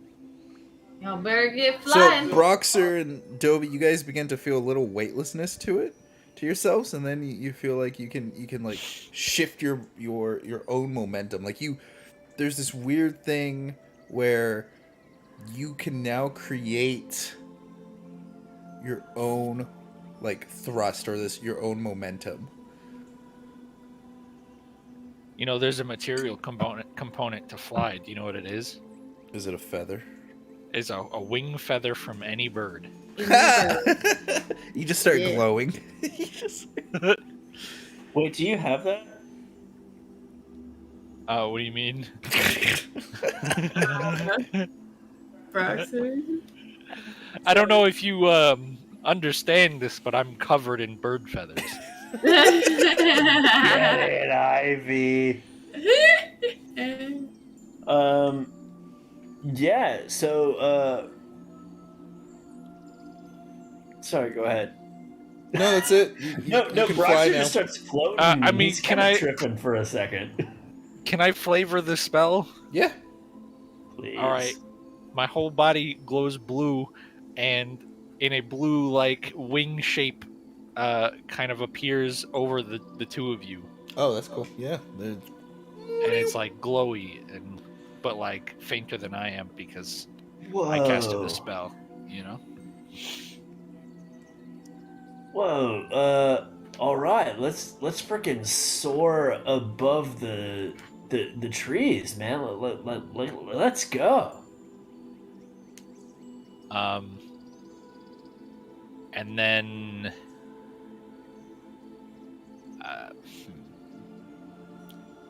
And then you, Sierra, you said that you can fly. Yes. I hope you were telling the truth. I have magic boot that allow me. Oh, good. Okay. But Maybe- Louis will be walking on the ground, distracting the giant. Yeah. Perhaps you might want to go get the cat, lest he trip. No, it's okay. I can make enough. Oh boy. Oh my. Sacrificial Okay. lamb. All right, so you guys fly over this frog hemoth with little to no issues, and you make your way over to the castle. As you get to the castle, you get to the front. The flying ability starts to wear off, and you can feel it as you're slowing down and you're beginning to falter to the pavement. Hey, Uzaris, if you would like to kind of re-up on your thing, I'm getting the sense we're getting a little faint here, bro. No can do, big man. You're going down. Okay. Well, I would like to not crash and burn, so I'm gonna zen within myself and try to focus myself to the ground to make for as gentle a landing as possible. All right, you get to the ground before time runs out. You're able to land there, and you end up right at the stairs of the castle. Are you sad we didn't fight your monster? Yeah, I'll just go ahead and flow down before it wears off, so I don't have to be Yeah. fancy with it. I'll just walk.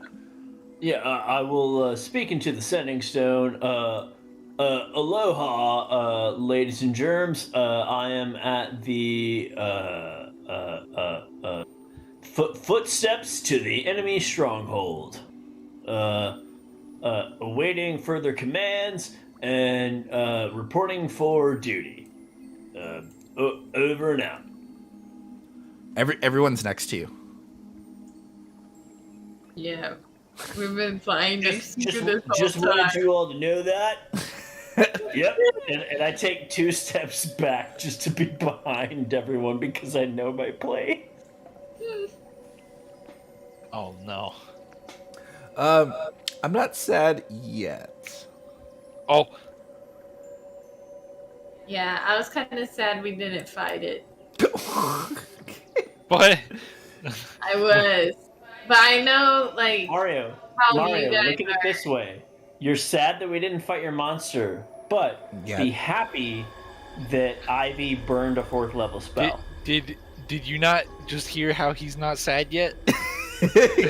Yeah. I heard that. I'm just trying to make him be like, no. Like, That we means burned a 4th level he spell, has dog. another monster that we're gonna fight. Oh! Which I'm trying to say, like, don't be sad, fool. Yeah. That's true. He is down a 4th I'm level also spell trying to now. call his bluff. Like, what do you mean? Yeah, you just talking shit, dude. You ain't got nothing. I mean, he could put 3 of them in front of us if he so chose. Funny you say that. There's And 3 if we were suspicious-looking still on- boulders in front of the stair. No. If we were still on Twitch, like, people could be like calling for monsters and stuff. But no, we're on YouTube Live. I feel safe, dude. That's right. People on totally Twitch say. would spend points for monsters. 10,000. I would. So as you are at the bottom of these steps, you see like these orbs of light wisp in and out of the castle. There's the doorway has this shadowy like visage around it. Like even the whole castle is kind of surrounded. Now that you're closer, it's surrounded in this like spectral shadow that you saw from that creature earlier.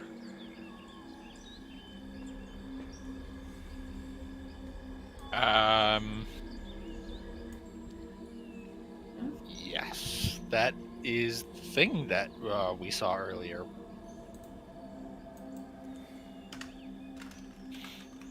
I would like to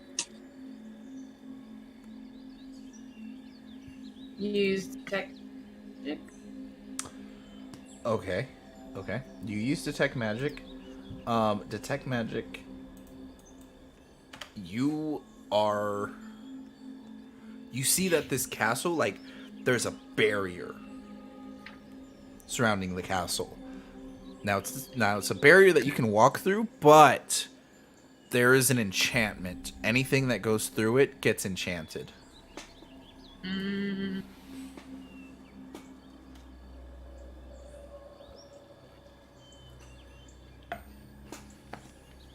with that, we'll take a 10-minute break. Oh, We'll take okay. a small break. We'll be right back. We'll be right back after these messages. We've been trying to reach you about your extended car warranty. You could please answer. It Oh has my been God. expired for 3 years now, but also 15 spam. the what? 15 spam calls, like random. We only got one so far. Okay, next. Hello? Anybody I home? love getting those voicemails where they're like, "If you don't press 1, we're gonna report you to the authorities." I wish. What? And you're like, no, but that's the thing. It's like, okay, like who do I'll you be work back. for? Like that's nothing. I was just trying to talk to you about our Lord and Savior Jesus Christ. I'm sorry, I didn't mean to waste your time. Okay, I'll go home. No. Salvador works for Geico. If nobody knew that. Dude, look, man. You gotta make sales even when you're off the clock. On, off, it doesn't matter, right? Always grinding. Yeah, dude, you don't know who's listening. You don't know who's into D&D. Just because people are Aggressive, nerds keep doesn't me mean up. they don't want to take care of their fucking car insurance. That's also very true.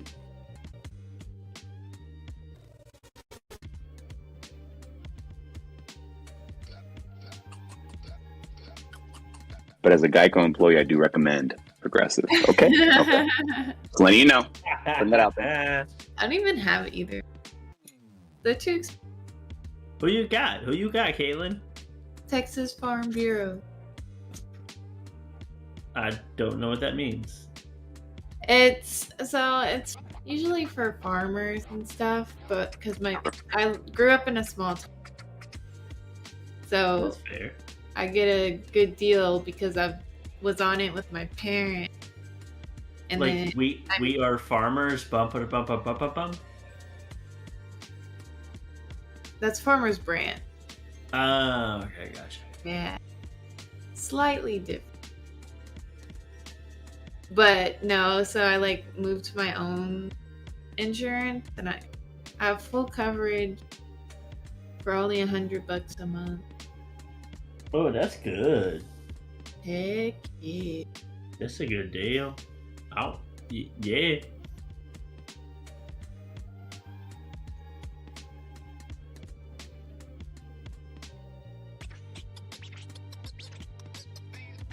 All right, taking a break.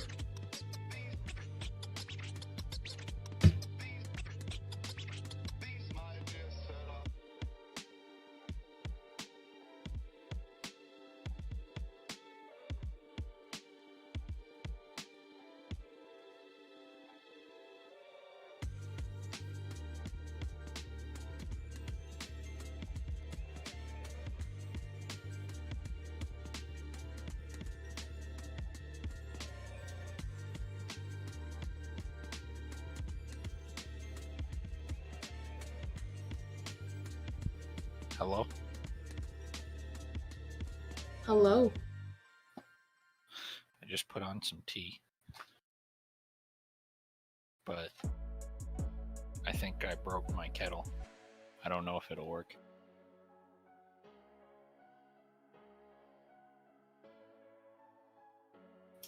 Can you not? I know it would be more difficult, but boil water Yeah, I could do that.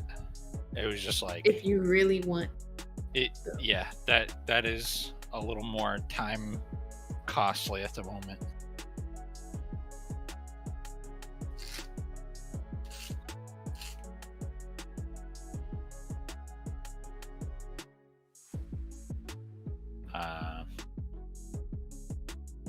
I think the kettle works,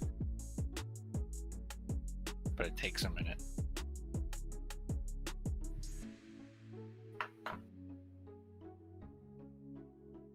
Is that old? Not really. It's just that, like, it's an electric kettle. Oh, yeah, So, my like, dad. It's nice, but Yeah, he would make tea all because he makes like 2 gallons of unsweet tea and yeah, just like takes it to work. that is the type of thing that I would do. You didn't take your green tea stuff. Oh, that's right. It's still sitting there because we don't. But it's well, if I ever visit, then I will drink them. okay. It's alright. I mean, They're there. They're there, you know.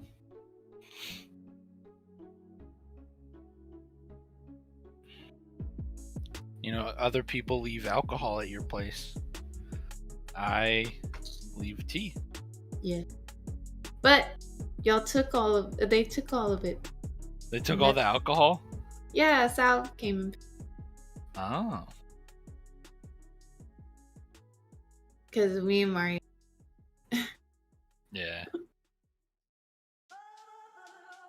Yeah, that makes sense.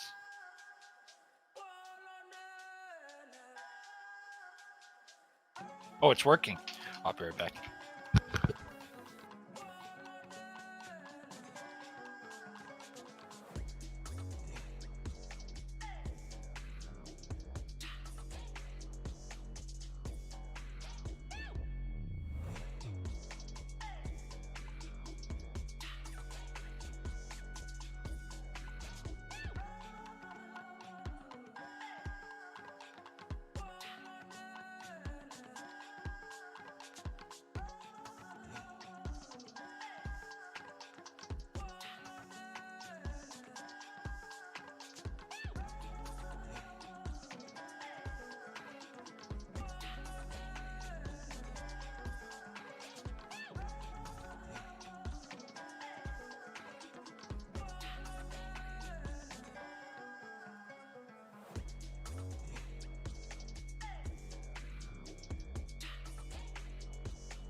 What's good? Hello.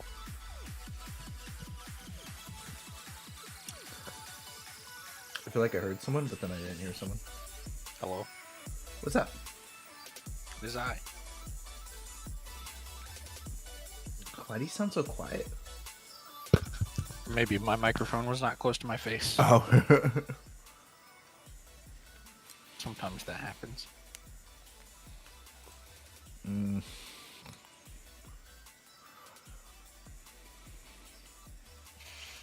I got some caffeine.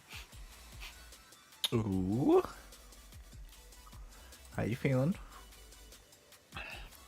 Good. Feeling good. I'm about to get addicted to that stuff. What, caffeine? Yeah. I mean, I don't know how you haven't been by this stage in life so far. Pure willpower, dude. If it wasn't for the fact that I started streaming, oh my gosh, I still wouldn't be on caffeine. I need it. Why are you out here raw dogging life, bro? It is what it is. Dude, I need it now. There's no way, like, to keep up, to do what I have to do. Yeah. Caffeine's kind of become essential to my, like, routine. You and the rest of the planet.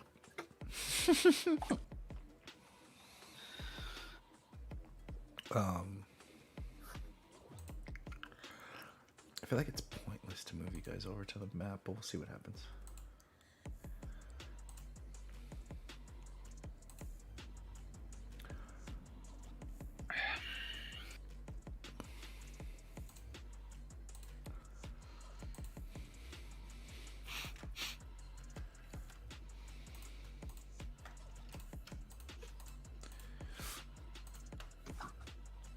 Is that everyone? That is everyone.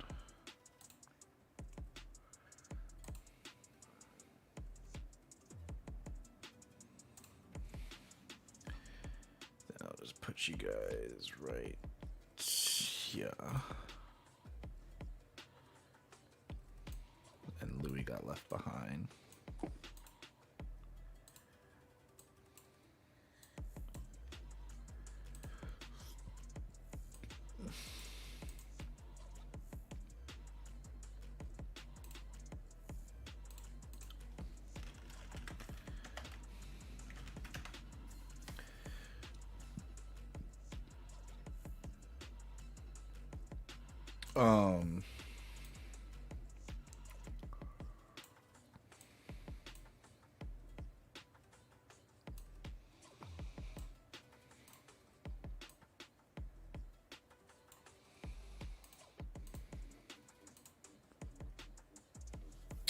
I feel like I messed up when I set up the stream. It doesn't, this one doesn't have any of the tags or anything on it. Because I tried setting up a scheduled stream. I think I messed it up. Like a premiere?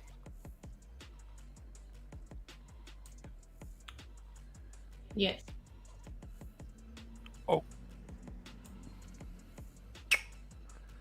Oh well.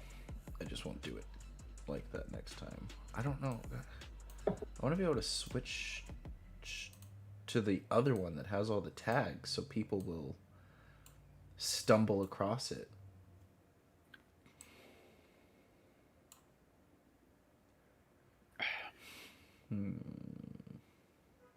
Oh well. It's a future Mario problem.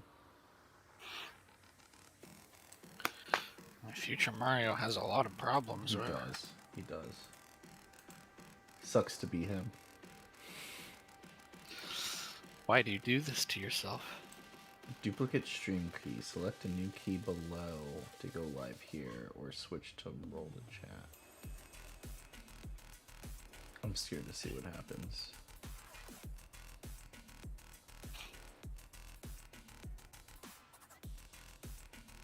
Do I want to do this in the middle of the stream? Probably not. Probably not.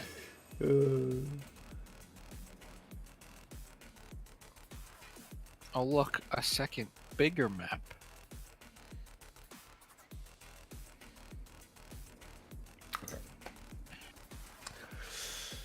Everyone here, We waiting on Jeff?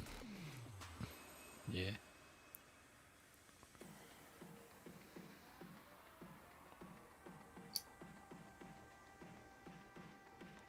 Roll call. I'm so sleepy. I'm here. Sweet. Sweet. Yo estoy aquí. Just need Jeff.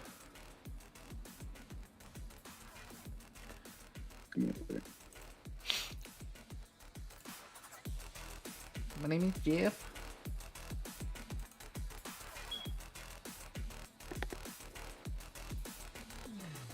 My name is Jeff. My name is Jeff. Does that mean I look like Channing Tatum? Means you look like Jeff. I can live with that. That's good enough. That's all I need. Because I have to. That's right. That's right. Don't you ever forget. Damn. It's kind of. You have to wait. I mean, I won't because I do. You ever think that you don't, and then we'll remind you about how just wrong you are. Jeez. You're gonna remind me that I look like Channing Tatum, right? Oh, we'll remind you. All I'm a right. magical unicorn with a 12 pack, right? Magical unicorn. What the fuck? I don't know what movies you watching, but no. An 8 pack? Nah, listen here, buddy. You're like, the Yeah, amount four. of packs is not You the have problem, 4 and you here, deal with dude. it, okay? Okay. All right. Cool. All right.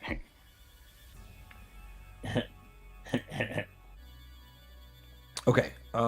Everyone I seems to see. be here. Let me put on the music.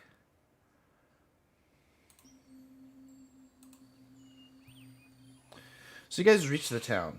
Let me give me a second. I'll throw your shit up. My bad. You're listening to Roll to Start Podcasts. We're getting right back to everything and everyone right now.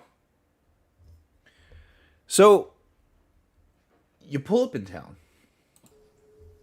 and the castle is destroyed from top down. The Uzuris, you guys have noticed with the detect magic, or at least Sierra's noticed with the detect magic, that there's like a curse. There's something enchanting the castle surrounding it.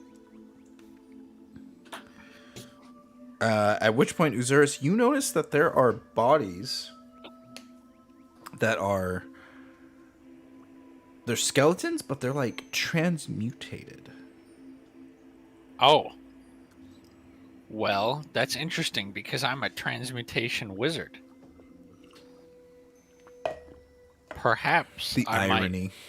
I might know. It's not irony, it's on purpose. Perhaps. Wait, can irony not be on purpose? Well, that's a long discussion. Where'd that 4 come from? What the heck? Messed up your stream, Mario. That was me. I was just dragging my roll, and you can put it on the screen apparently. That's cool. Okay, I'm sorry, Ivy. Continue. I was just gonna say, like, perhaps I know something about them if I could get a closer look. Yeah, go ahead. Go ahead and look, and then go ahead and make a arcane check with advantage. Nice.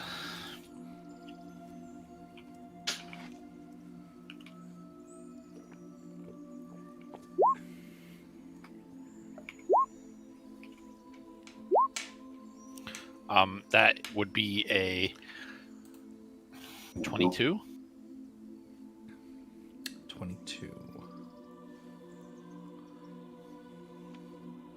You see that these people, from what you can tell, someone's been experimenting on these bodies, transmutating them into different animals and different beings of sorts.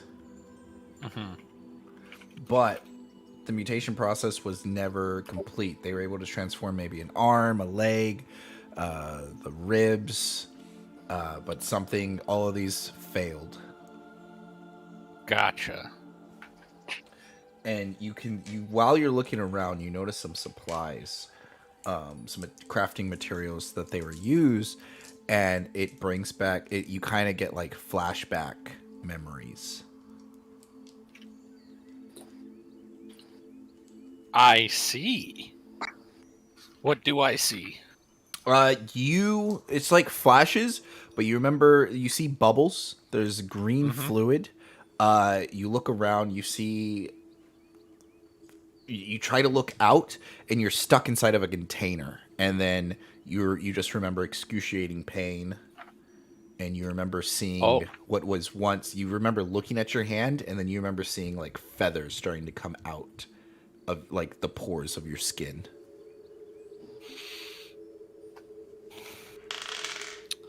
I did mess up your stream. Turn on my camera. Okay. Okay. So you weren't just talking about Kate earlier. I'm not messing. You were with you anyway. you were literally talking about how you messed up my stream. No. Okay. That's Jeff good. left, and that's why. Jeff left.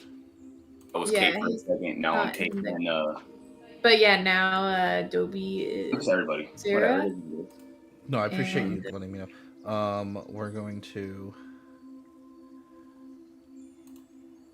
do that. I'm assuming Jeff is going to be on his way back. But continue.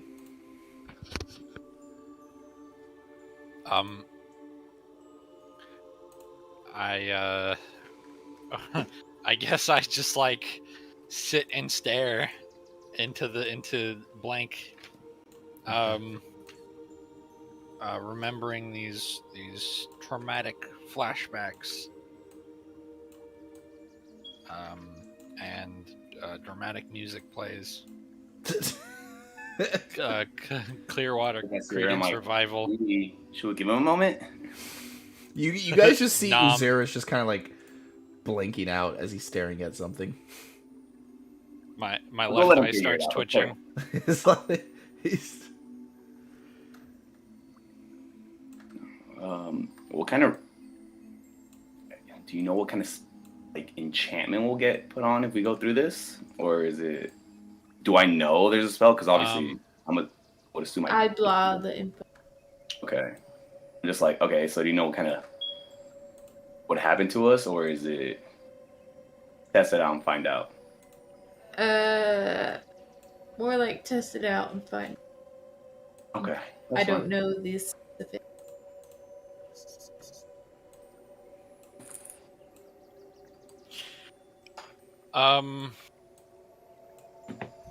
Where is me on the map? You are under. you're being, Yeah, I see it. Yeah. I see now.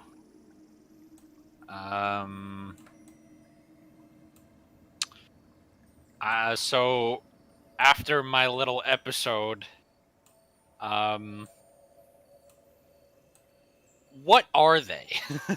They're like people that are being turned into monsters. Yeah, so there's people that are But, being like- turned into monsters, and there's these tubes that look like they're like someone's attempting to try to use them for manufacture. But then, like you realize that they're not being like there's these experiments are not to experiment the transmutation of people, Mhm. but they're to test the equipment being used to transmutate people.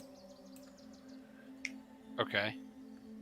And you notice that the people, I mean, like, they're skeletons, so you see like a variety of different things. One of them is like a vampire, others are elvish, there's humans, but you see there's kind of like this like you see these different body parts being made, and you come across their like their notes, and as you're looking around, go ahead and make an investigation check for me.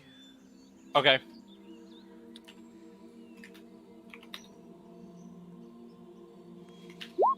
$11.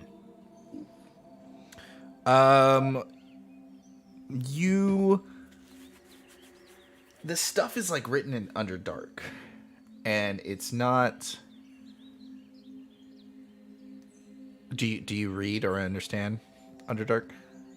No, I do not. It's very much the notes are you don't know what they say. Okay. I can't read. I never learned how to read. But you do know it has something to do with these like giant test tubes.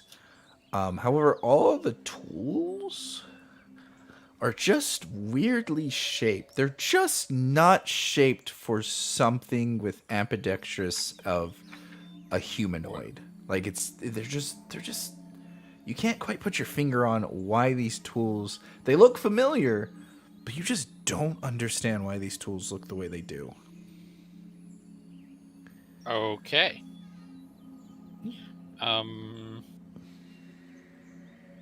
Interesting. It's almost as if they were designed not for someone with thumbs. Okay. Someone with less agility, or someone with more agility? Possibly both. Possibly both. Possibly both. A different being.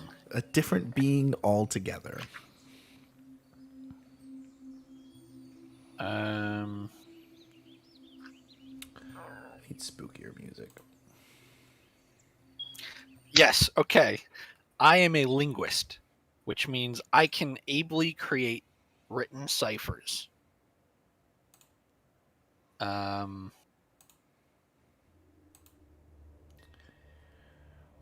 That's really all it says.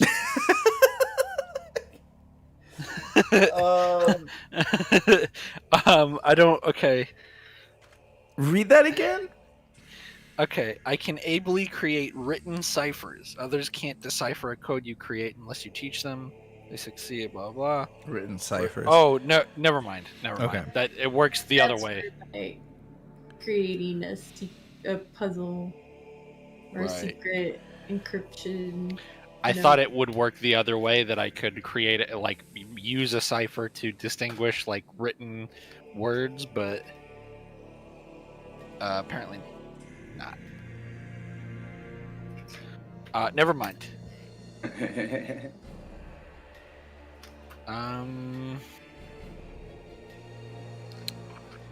In which case, I want to say I will fly down to my party and say we should be careful.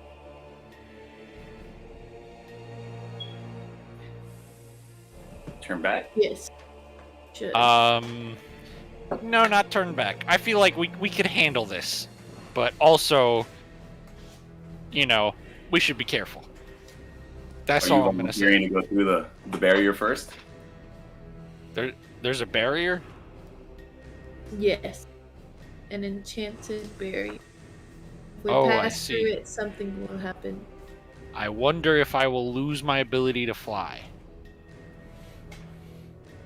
Find out. But I kind of like. you're a bird. Well, probably flying. Never mind.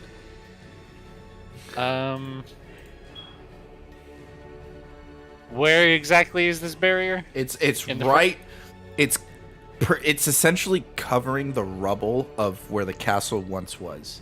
So you're in like the little like town area of the Oh. castle. So it's like a semisphere over it, or? Basically, yes. Okay.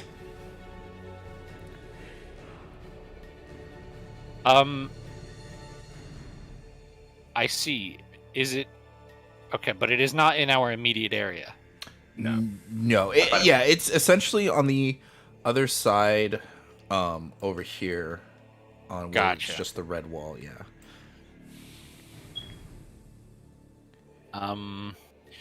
Well, maybe we could take a closer look in the nearby. Let's walk up to one of these things stealthily. And I say, and by let's I mean me, or perhaps a rogue who is good at that, Only we had one of those. If only. and just interact with it in some way and see what it does. We're just a bunch of monks. Okay. So then, are we just gonna assume people are non-hostile, or are we just gonna avoid them? They seem maybe not. Maybe they are hostile, but they are dumb. Okay. Avoid them. Okay, yeah, so there are ghouls and stuff like that kind of roaming about. And you guys are there. You haven't really caught their attention too bad, but they seem to be munching on stuff, and they seem to be, the ghosts, you know, they seem to be wailing, and but there is a couple of guys between you and that castle. Right. So how do we would like to proceed? Oh, Can't hear you. Kate. avoiding them. Kill him. We're killing them. We can try them out. See how that works out for us. I mean, obviously, Broxer has passed out over there, though. Yeah, Broxer. He's Nah, like, I'm good. Broxer's chilling for now. We could try to. I mean, I don't think they're together. They don't really like. As far as I'm concerned, there's no big group of them, so we could just single them out and see how it goes fight wise. Or if you could make us fly again. As you guys are talking, Broxer kind of missed the memo and was like, he heard Uzuris say, hey, stealthily go over there and go, like, see what's happening. And Broxer's like, oh, I'd like to help my newfound friend. And he attempts to stealth over there while you guys are talking and discussing this stuff. And he's doing good. And then one of the ghosts catches him. And they swing over to him. And he gets possessed. oh, Broxer. So Broxer's now possessed. He turns around. He has this glowing aura on him. Bright green glowing eyes. And then his head just like tilts over and he starts just walking kind of weirdly. And then his form gets back together and he looks at his hands as if he's never seen them before. And as of right now, Broxer is just kind of like moseying about, still kind of unaware of the fact that you guys are like there. Whoa. Yeah, I can make him walk around. That all happened at once, though. That was weird. Yeah. Oh no. I've been here before. How did I Feels deal with like that deja problem in the vu. past? Oh, I remember. Yeah, how long can owls live for? Oh no.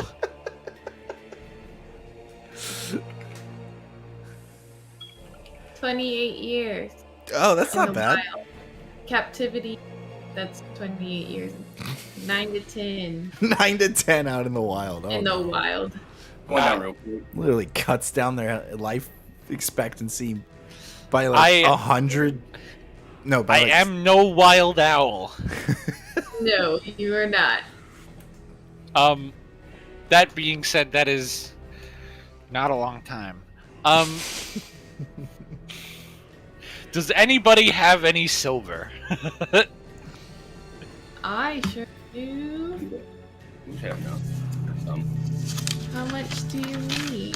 Broxer right now is looking like Shaggy when he goes Ultra Instinct. Wait, Did I hold on? I'm putting two and two together, and I think. Okay, don't hold on for me because this might take a second. But like, Oh, I have 75 silver. So you guys see no, not like Broxer- silver coins, like silver metal. Give me a second. Let me see if I got anything. Oh, by the way, Dobie, you have a relic worth Oh my god. Okay. 7,500 gold from that we What? acquired.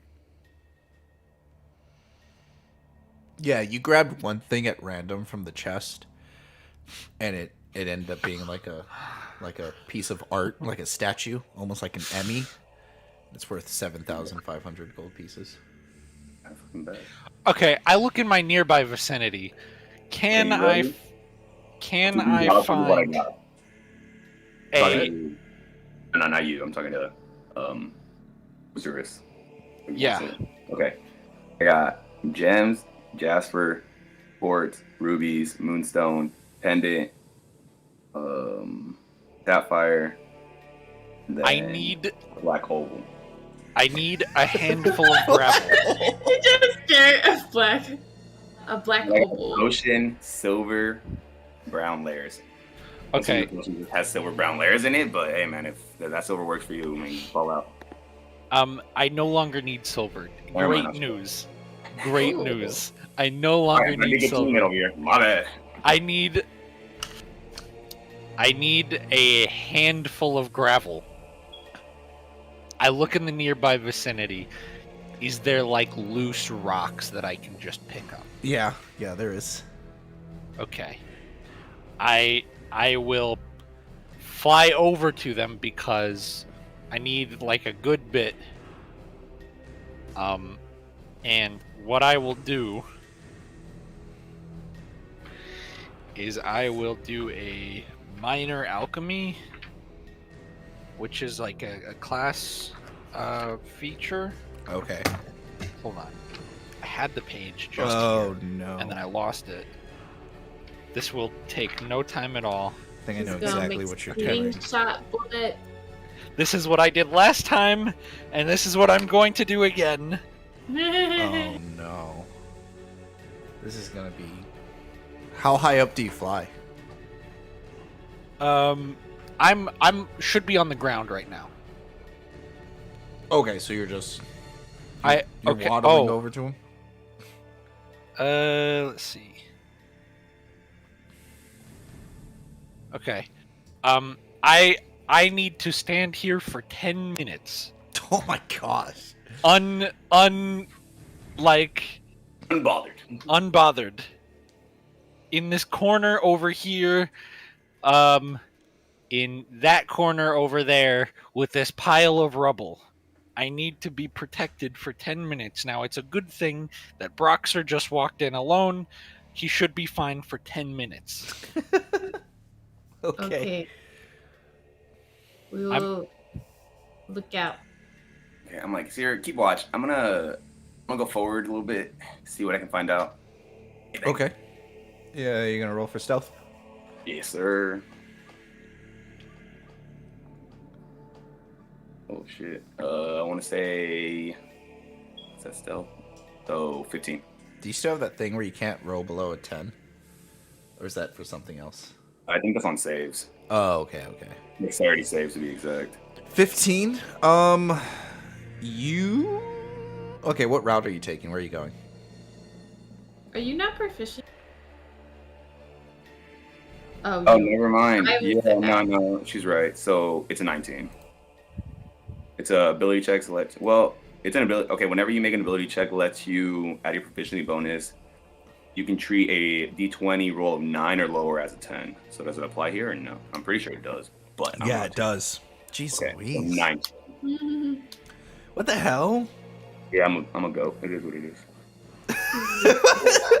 How is that? Why is that even a thing? Yeah. I mean, like, so you said 19. Yes, sir. Okay, which way do you go? So since he's possessed here, I want to go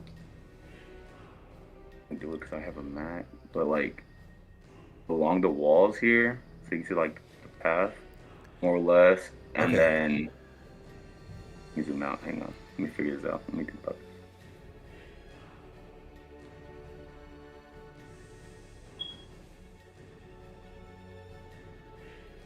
Then this right here is that. That's Can where I the go castle's under it? at. Yeah, you can go under it. You can go under. You can go under all the black parts, essentially. Okay, cool. Yeah, I'll go this way. Oh, fuck.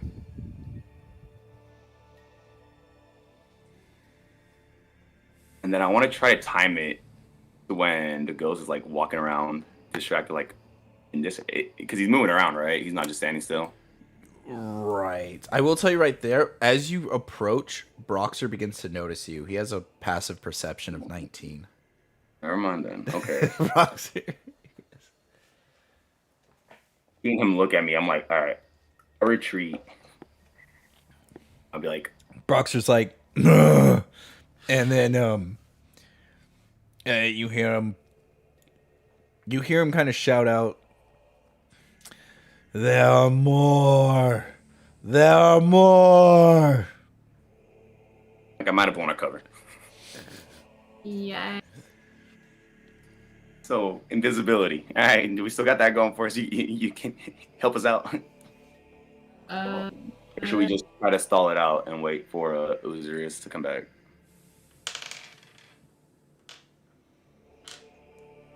let me. There's no real need for me to push forward too hard because yet again, I'm assuming once he's done with the thing, he can go over there and figure it out for us, and we can just wait that out. But yeah, no, we can just do that. We'll wait it out. We'll wait it out. Okay. So Broxer starts to head over looking for you guys. First So, looking Um, in the area where you just were. Any idea on how to stop this, or should we just go for the knockout? Avoid confrontation? What are you thinking? We but didn't we hear you. probably I think so. We probably want to meet him in the middle so that Azurus didn't That's a see. good point. That's a good point. Okay. And then I want to go out on a limb and say if we knock him out, there's a real chance the whatever's possessing him will just leave since he's out cold. But I don't know. I do not know. He could have just lost his character forever. True. Yeah, Yeah, you true, that missed one. it, Sal. Freaking, I died. So then just leave him alone? You want to just leave him alone? But And he back to life. No, he's gonna. I think him saying there are more means he's not to. That wasn't Brock speak. yeah. I think. I think, like I said, I think we Close kind of friend. may or may not have been spotted. But either way, I think you're right. We should try to move a little distance away, but still keep an eye because I doubt they're gonna care too much about an owl. But also, I don't want to just leave him vulnerable. Do I know if a person is possessed by a ghost if they receive their person's knowledge? What? You were kind of cutting in and out. Can you speak closer to your microphone or move your microphone closer to you? Or get a different voice. I can't hear you now. Off. Okay, now I Wait. can hear you. Okay. Do I know if a person who gets possessed by a ghost knows the person's knowledge they are possessing? That is a. I'm thinking supernatural here. So I know you're gonna have to. That's gonna be a nature check. Such a weird check, because you're. but it is technically a creature, so 17. 17. Yes.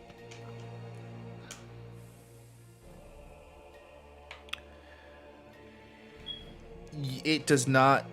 It does not know the character's. It does not No. deprive the target of awareness, so it's just able to control their body. Okay. It's fitting. Dobie, you're right. I believe he's just taking over his body, not his mind. Totally. So he doesn't know about Azurus. Okay. So then, okay. So you just want to keep our distance then? Yeah. You guys gonna move Um, your characters? Yeah. Let me think. How good are you at climbing? You look I, at her; she's like covered in full plate I Plate know, armor. armor. My acrobatics is not very well. Like, cause I think going on the roof would probably be our best option right now. But if not, we can just hide behind the wall back here. and just- We'll Fine. actually certainly 4, try. All right, let's climb. 3. Right. Okay, cool. Syrup, attempt a acrobatics check because you're in. Actually, both of you guys do an acrobatics check since you're trying to do this before they get over. Syrup with disadvantage. So. Oh 15. my gosh, I saw that one roll over. 13. 13. All right, you both are able to climb over. There's some clunking, but you both managed on the roof. Broxer looks around the corner, sniffs a little bit, begins walking this way, sniffs some more, and then turns around. At which point, Uzurus, you're done doing what you need to do. Oh, that took 10 minutes. Yeah. Yeah, it's talking and. trying I'm to just figure sitting out. there. I'm like clicking two rocks together. Come on, come on, come on. And then it just like. So I turn this pile of gravel and rocks and just rubble into silver rubble. Oh my gosh. It's like. So it's just, I mean, it's quite a bit heavier than regular rocks, but I put it all, like I use Mage Hand, and I'll just like try to scoop all of the silver rocks into my owl vest, or my Okay. owl pack, rather, right? All right. Like my little pack. Yeah. And then I will fly up to my compatriots, my friends here. All right. And I will say, we need a way to spook the ghost out of him. Okay. Any ideas? Um, Do we Last- just go up to him and yell boo? I've been in this situation before. I feel like there. Listen, I don't know if Broxer's making it out. I'm just gonna be real with you. But the only thing you can do, I think, at this stage is to rough him up a little bit. Okay, Sounds like a plan.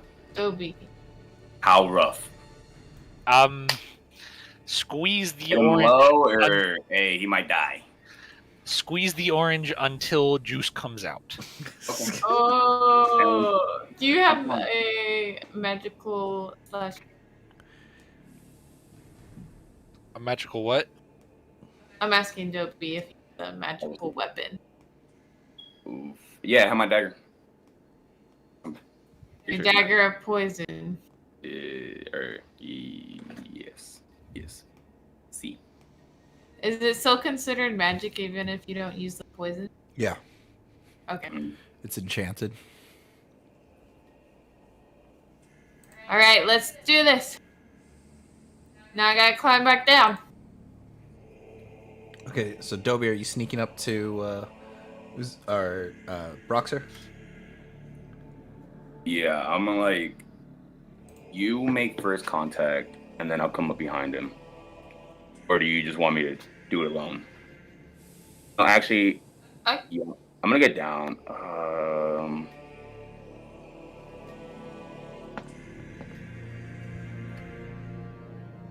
don't know, because I don't want to put you out there, but also it'd be nice to get a little back attack. Okay. So if you are able to sneak up on him, you can surprise him, which will essentially give you 2 attacks. Okay. Okay. All right, let's do that. And then I'm like, Sarah, just be near, in case, I die. All right. I'll watch the whole thing from here. And then I'll go, I want to stealth up to him. Okay, roll for stealth. You know what you have to beat. 18, 27. That'll do it. That's it. All right, I'm gonna move Broxer around and just I wish I had a directional dice, but I don't. Those things look cool. It's literally a dice with an arrow on it, and you just roll with arrows on all sides, and you just roll, and then it just goes in that direction. What? Yeah. It's like really cool for like Warhammer, for like tabletop war sims. That is sick. Yeah. That is sick. There's so many different kinds. Bro, did you look it up? Yes. Yeah. They look cool. Okay, so then Broxer's gonna end up going here. You can't And- just tell me about something I don't know and I won't Google it. Okay, Dobie, position yourself. So at this point, is he facing towards us or is he facing away? I'll say he's facing this way. Okay, so then I'll go this way, like through here, and then just. Okay. Go ahead and roll for attack to see if you hit him. Okay. He has And do he I has pretty get hefty advantage AC if you don't already see. The what? He has pretty big AC. That's true. Hang on, do I get advantage since it's Yes, you get advantage because you're stealth. okay, that? Ooh. So 15, and then so 24. 24. That's a hit. But yeah. So you sneak up to Broxer and you stab him. Go ahead and roll for damage with sneak attack.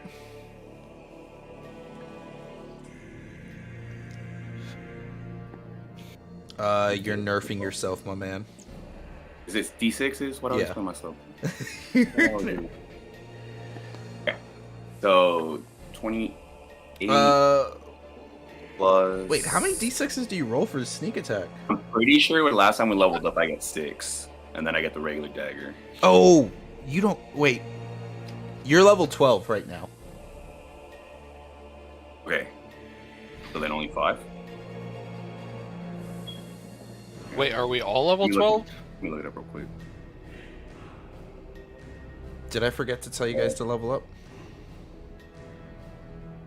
I may have forgotten to tell you guys to level up. What, 18 or? Interesting.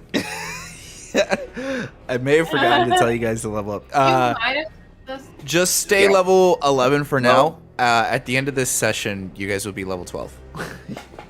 Even at 11, I get 66s. That's- So, Changes so much. That changes so much. I'm sorry. played Ivy. I did. It I does, 'cause you swore put in I told you guys ability. last session to level up. But I guess I didn't. I could have swore. The level. So 66s, and then you're using a dagger. That's a D4 for a dagger. Wait, no. Is a dagger D4 or D6? I'm pretty sure it's D4. D4. Tell me this every time. Okay. We're gonna go instead of that 6, it's gonna be a 4. Then it's gonna be 7, 26. Have you ever seen a D4 in real life? They're basically 30. daggers. That's a really good They're point. caltraps. It's gonna be 34. 34. Yeah. Did you Yes. add your dexterity? No, okay, I did, but then I play myself again because my favorite part. So it's gonna be 39. Okay. You do full proficiency, right? You don't No. do. No, you don't do proficiency at all. Only proficiency in the attack, not in the Never mind. damage. I'm right. It's 32. And then you added the +1 from the dagger? Yeah. Okay. So then 32 points of damage. Wait. Is that that's the ghost that I clicked on? Okay. Roll for initiative, Dobie. Broxer's gonna roll for initiative as well. 8, so 9. What? Oh, never mind. I lied. It's 12. your dex. I was like, Oh, you didn't lie. I was like, wait. I was like, what? I just say the first thing that comes to my mind, then I figure it out. Okay. Broxer beats you, so he's gonna go first. However, he has the surprise condition. You can only be surprised once per encounter. So his turn goes. He can only do a bonus action. But as a monk, you can punch someone as a bonus action. But But I don't think you're allowed to do that. Someone? We're just gonna say he doesn't do anything. I don't get how surprise works. He just hangs out. He just hangs out. Go again.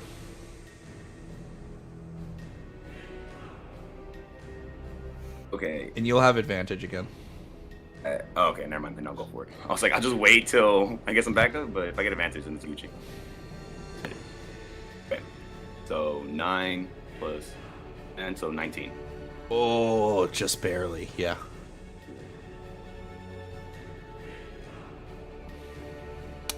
I don't actually know if you get advantage when hitting someone with thing, but we'll refer to the rules after the game. Unless Ivy can correct me right now.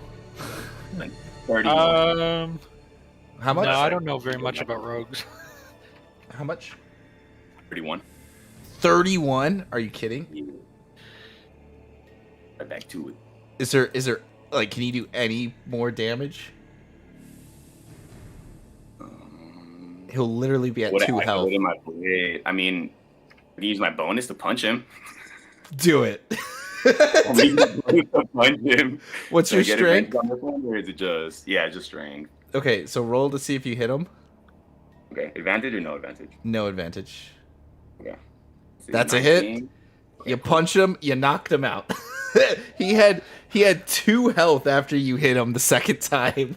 And I was like, can you do any? Because I'm about to pop off on you. May I interject? Yes. Okay. I would like to fly over, Okay. not too high, nothing too crazy. Maybe about At this,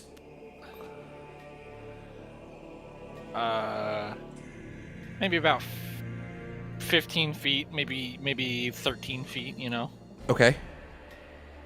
And I just want to drop a little pebble on his head. Nothing, I don't want to throw it. I don't want to chuck it. Just a single Just like- pebble. Just a single silver pebble. And see Okay. what happens. Okay, so Broxer gets knocked out. You stab the ghost twice, and the ghost is like, "How dare you!" And then you punch it right in the face as it's like yelling at you, knocking Broxer out, putting him at exactly 0. The second he goes unconscious, the ghost starts escaping from Broxer's body, and then a pebble from about 15 feet away. I'll round up to 20 feet. Comes flying down. Roll to see if you hit. So make an attack. Range attack. Okay. That would be dexterity. Yes. This is improvised weapon, so I don't think I roll proficiency, right? Correct. Bum bum ba da dun dun dun bum ba da dun dun. Unless you bum, start ba-da-dun, training dun. and did dropping it- pebbles on heads. Did anything happen? I didn't see my roll go through. I didn't see it go through either. Yeah. Okay. Ba-dum, That's a little ba-da-dum, weird. bum, bum. 8. Oh no! Wait, what's their AC? You miss the pebble. Okay. You drop it a little a little too early, and the pebble doesn't quite reach its target as it dink, dink, dink. Oh dang! And I try it again. If I may, I don't know if how you want this turn action to work, but like That's fine. Go You for know. it. We'll use a bonus action. okay. 9. There we go. Slowly getting more accurate. Don't you goddamn worry about it. You swoop around for another aerial bombardment, and you dink dink. Just this time a little too far. I promise you, I will get this. All right, Sarah, do you wanna do anything? I will just lose. And what? And just watch. The ghost is out. The ghost is Oh, gonna. the ghost is Yeah, out. the ghost is out. Okay. And attack job. the ghost. Okay. Roll to see if you hit. That's a hit. As you come running in, swing in with your blade. Woo! Maxing out the damage. Dealing Yeah. 14-point magical damage.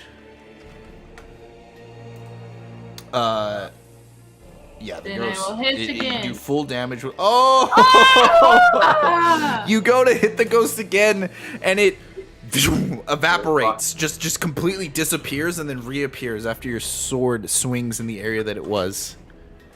That's pretty cool. Bring me back, Louis. Okay. All right, it's gonna be the ghost turn. It's going to roll to see if it Oh, gets no. its. Nope, it does not. So then it lets out a horror. It starts like manipulating itself, and it starts like just freaking out and spazzing out, and it looks like the agents from Matrix when they're dodging bullets. It's like just and it does a horrifying visage. You guys need to make a wisdom saving throw with a DC. You need to beat a DC of 13 This is gonna be fun. Oh, okay. or be frightened. Oh no. Wisdom. You do solid 10? Oh, my bad. 10. Oh, dang! That's I don't think I'm frightened. Ozyrus, fine. you're fine. Dobie, you're frightened. You did not fail by 5, so you're good. You didn't get affected by the other thing. Cool. So now you can no longer move towards the creature. You can still fight it. It's just you are not allowed to move towards it anymore. So if it moves Doesn't- away from you, Doesn't it also say that you have to use your full movement to walk away? at the end of each of its turn, I thought. I could be wrong. I think that is part of being frightened. I know that is in like turn undead. It has to use its full like movement to Doesn't walk say away, it on here, but let me double check the frightened. Where's my? Oh, it's right here. Let me check my frightened rules. As for being frightened, a frightened creature has disadvantage on ability checks and attack rolls while the source of its fear is within line of sight.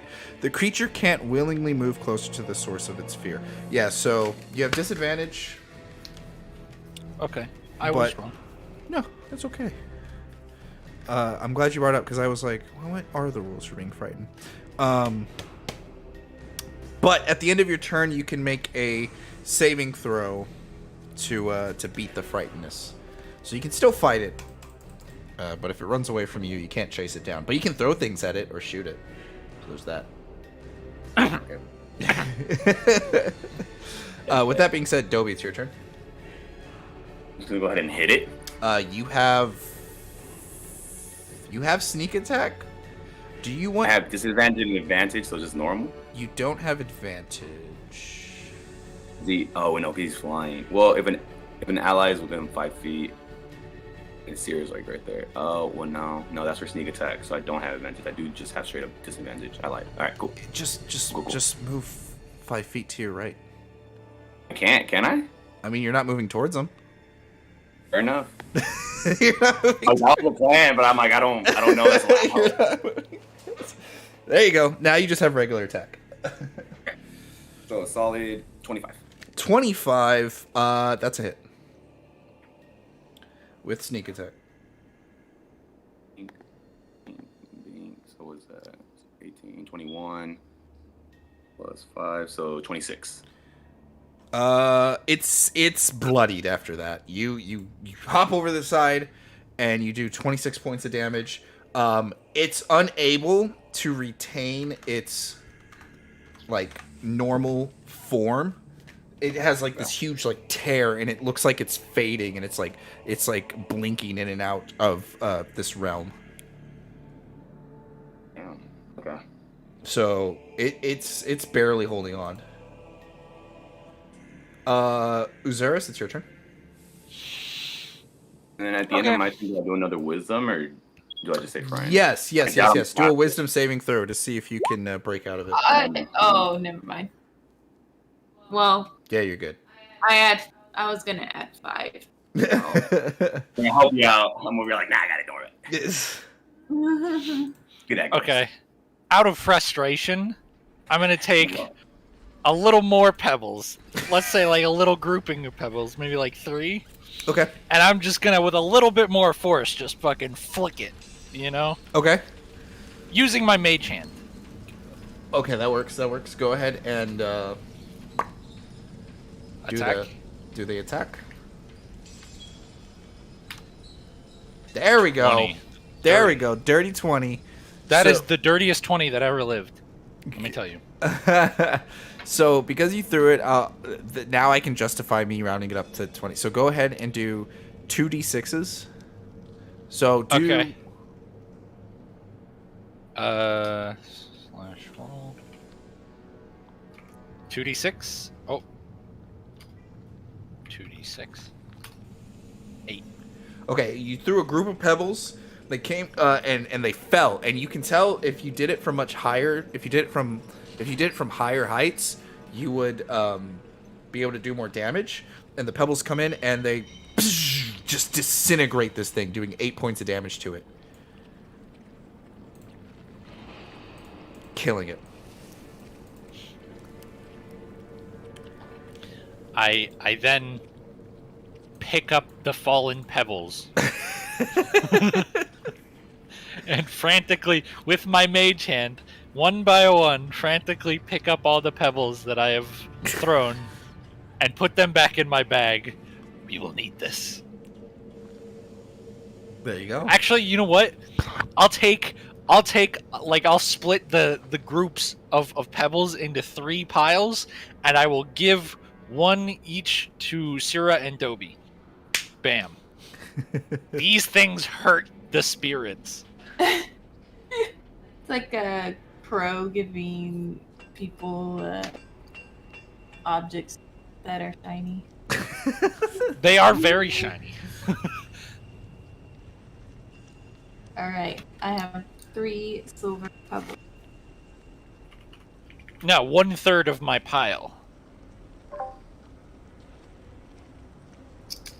So just like a little, like, imagine if I took a big handful of gravel and then I just split that into like 3, into thirds, and I gave you a third. All right, you guys have like a little just pile of silver. Each one of you. Alright. Should we continue forward? Oh wait, we should probably make sure Brock's Yeah, Broxer's knocked out. Currently death saving throws. Yeah, that's a side effect. I walk up to Bruxer and I'm like, I hope he doesn't choke on this, and give him a heal. You start administering a healing potion. Yeah. Okay. It's slow at first, but then the magical properties of the potion begin to heal him up, and then he quickly like wakes up and drinks the rest of the potion. Wounded, Broxer says, "Whoa. Oh, what's that for?" The health potion game. House rules, we always do max, I forgot. but it takes an action to drink a potion. That's the downside. You always get max healing potion, but it requires an action. Yeah, we just never have healing potions. Yeah, you guys never. That's why I specifically went to search for healing. Because we never have them when we need them. Right. Okay. We're out of combat. Yes. Okay. Can I see any visible ghostly ghasts? You can. Yep, the ones you see on the map. Okay. So I just want to like I kind of want to take initiative here Go for it. and just fly over this way and just drop a whole helping of silvers onto that ghost. Okay. Go ahead and make an attack roll with advantage. Okay.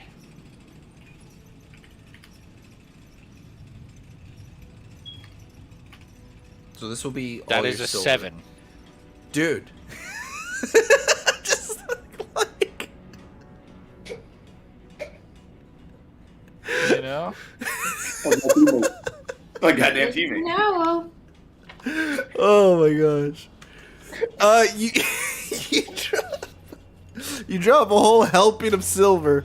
It's just about all your silver you got, and it just it disperses all around him, all around the ghost. You have made a ghost trap. That sucks. Hey, It's but like- hey, I rolled a 20 on the will save. You did. What would have happened if you rolled a 20 on this right here? Oh, you would have crit Probably the would've ghost hit him. with stones. It's okay. We're okay. The ghost did not realize that you were like in the vicinity. Some rocks essentially kind of like rain around it, and it looks around. It's like, "Ugh," but doesn't think anything of anything. Interesting. Because you would have surprised it otherwise. Right. But now it is standing guard over my beloved silver. Yeah, now it's alert. Now it's like, what was that? Why is this? Why am I surrounded by silver now? Let me ask you this. Do they fly?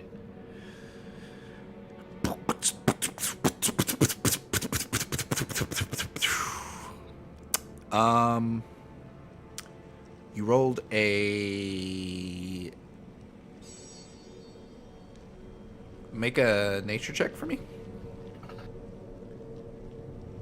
You haven't rolled a nature check on these things, have you? No, you haven't. You did it on the frog. No, I have behemoth. not.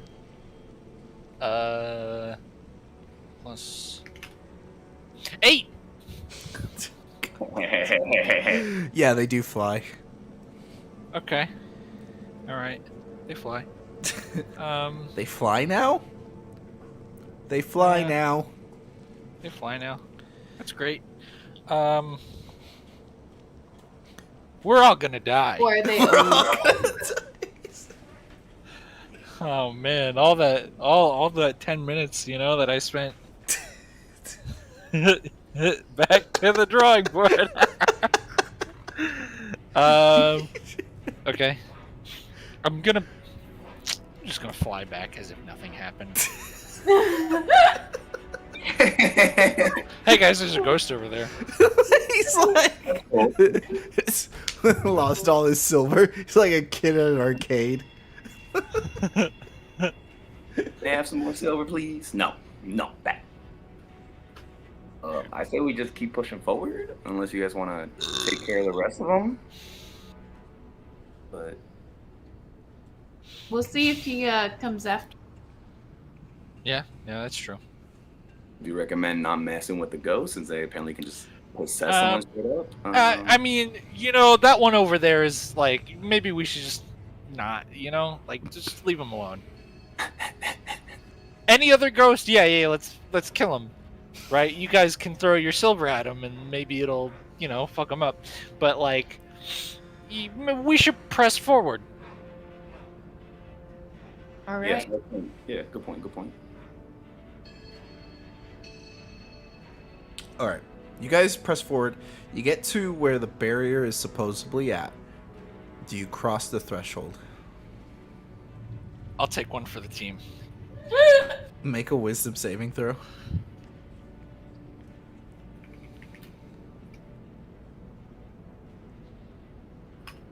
$26. Dude, you're with you roll. Like, he's just like, I got the wisdom. You go through it. You feel this cold presence on you, but nothing comes of it. You shake it off. I see. Huh. Kind of chilly. And as the rest goes through, I'm ask on the Cindy. Is it safe? Seems good to me. Oh, yes, And then Dobie okay. walks through. Do I have any idea of what happened? Like, yeah, you or have is it some just idea. like- You know that something attempted to latch onto you. Oh yeah. Oh yeah, it's kind of dangerous.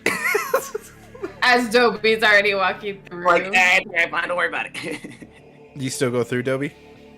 Yeah, why not? Make a wisdom saving throw. I'll add 5. You add 5 to it. Okay. Oh my gosh. I don't know if that 5 is gonna help. No. What's the total 7. with the 5? With the 5. I'm not good at wisdom, alright? Leave me alone. Dobie, you feel this influence on you. There's this cold hand of death grabs your left shoulder and is tugging on your left side. You can no longer make right turns. Like, guys, what's going on here? I don't feel any different, but I don't feel safe also. Oh my gosh. You can't turn right anymore. Do I know that's the effect, or is it just kind of Yeah, like... every time you try to go right, you feel like OCD, like compelled to go left instead. You just physically and mentally cannot go right. I'm just like, guys, feel solid. Alright, we just... Alright. I don't do no right turns. I don't do no left turns. I don't even know. I know what happened. At this point, I just walked in. I'm like, oh, that's a little weird, but it's okay. I mean, whatever. See what happened. Make a wisdom saving throw. I rolled the wrong dice. I'll say. That is a 12. You feel the presence bear 12? down. I mean, 18. down. I don't know why okay. I said 12. That changes things. Yes. You feel a presence bearing down on you. But you know better. Your training in the arcane arts mentally prepares you, and you ward off this enchantment as you go through. So you guys get through. So it's an enchantment spell. And let me double check what type of spell it is. Because apparently that's a thing I need to know now as a DM. Listen, I'm already gonna tell you. I'm gonna let you know right now.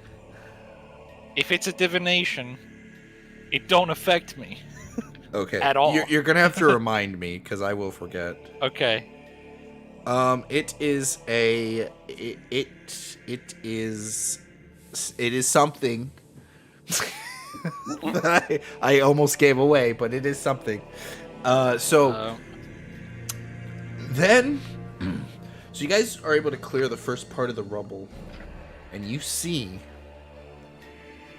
kind of lurking through there, you see the ghostly figure come back, and he kind of like shakes up the place as he speaks. He says, "I told you to stay away. Your fate." And you can feel as like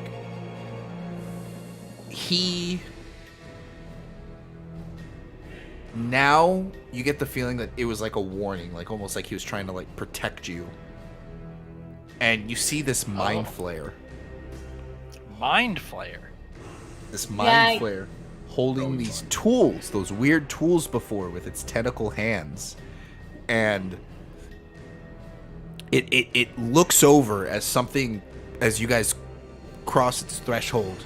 It looks up at you guys, and you see that it's surrounded by these containers, and it's messing. It has these bodies in the containers, and then in the middle is like a mind flare, like pool, like a cesspool for the Ceramorphous transformation that they do to turn other people into mind flares.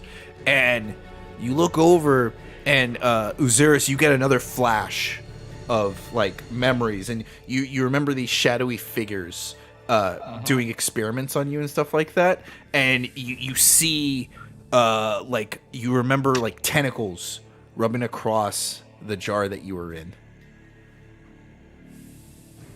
Oh. And you get one of your memories come back, and you see that you were experimented on by mind flayers. Okay.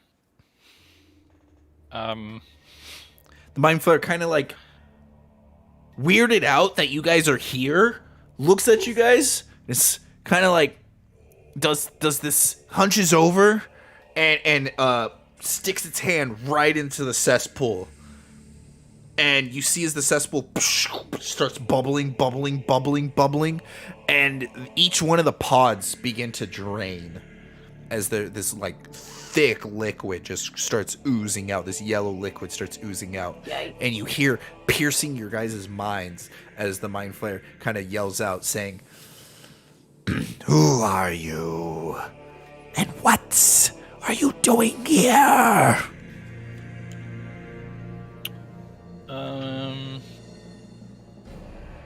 Now tell me, was the spell that he used to communicate to us like this, was that a divination? It was not a spell. This is psychic. It was not a psychic ability. All right, that makes it, little. I have Simple. come to recover what was lost to this family who lived here. You will have only found death. As the mind flare then raises up its hand, and I need everyone to roll for initiative. Ah! Okay.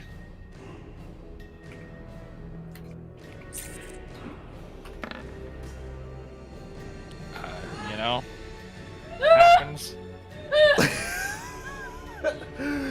Oh man, dude, you like your rolls, they're trolling you today. I would love to throw rocks successfully, Okay, I got a 30. You can do but everything else instead I successfully. penetrated a magic barrier and resisted a curse. But I can't throw rocks.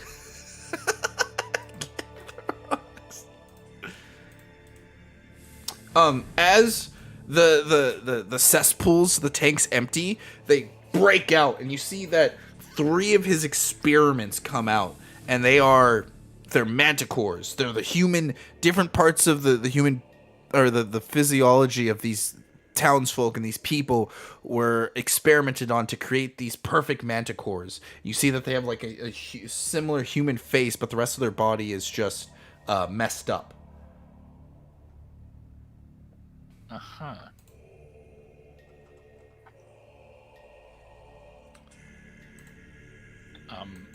Spooky.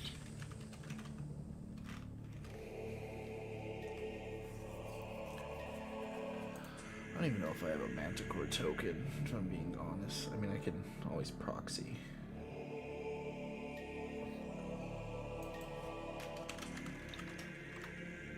I have a proxy. Oh, I do have manticores. 3 manticores. And a mind flare. Good luck.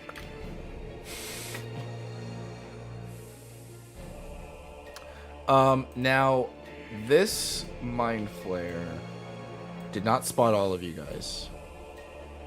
He only sensed it, and he only, like, you guys can see him, but he doesn't know where you guys are at. He sensed that you guys broke through the threshold, and he sensed that something was going down.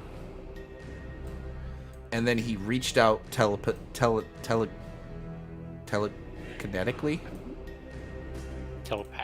Telepathically to you guys. So this is essentially like the rubble to the castle, and then mind flare's down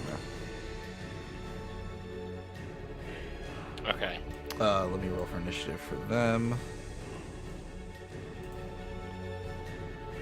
Now, while you're in combat, you can still end up aggroing the rest of the mobs, the other trash mobs in this dungeon.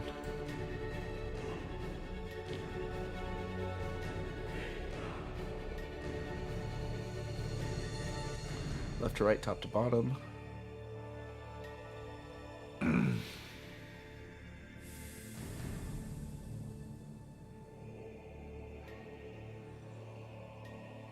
Oh no!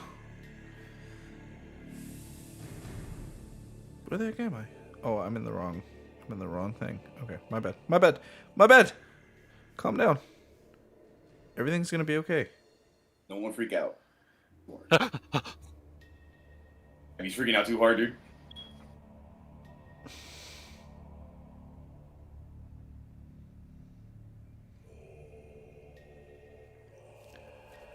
Okay, they have... Oh my gosh. Okay. So we'll do...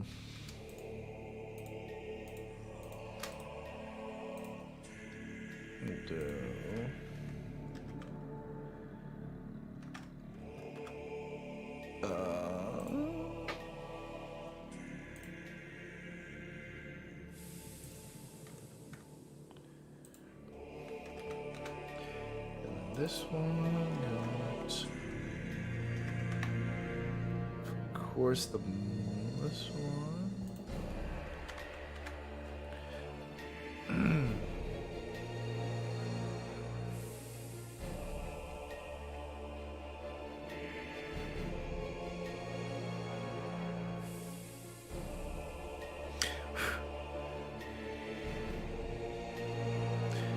And that's 2, so then that's 12. Okay.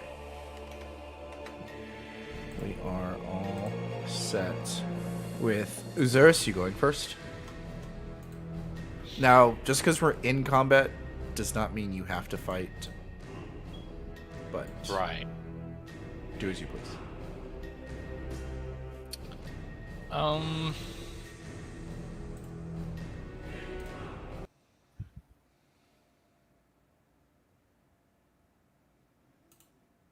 I'm a fight.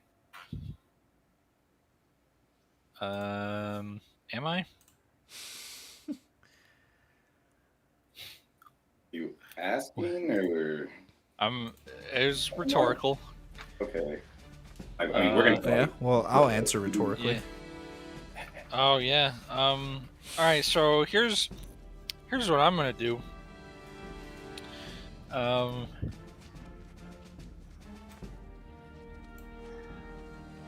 Ooh, that's a good idea. Okay. I am going to... Who is our most combat invested player? I'm I raising think my you have hand. both of them right next to you. Yeah. Yes. I see. You got offense and defense going for you, right? Just Mm-hmm. smart.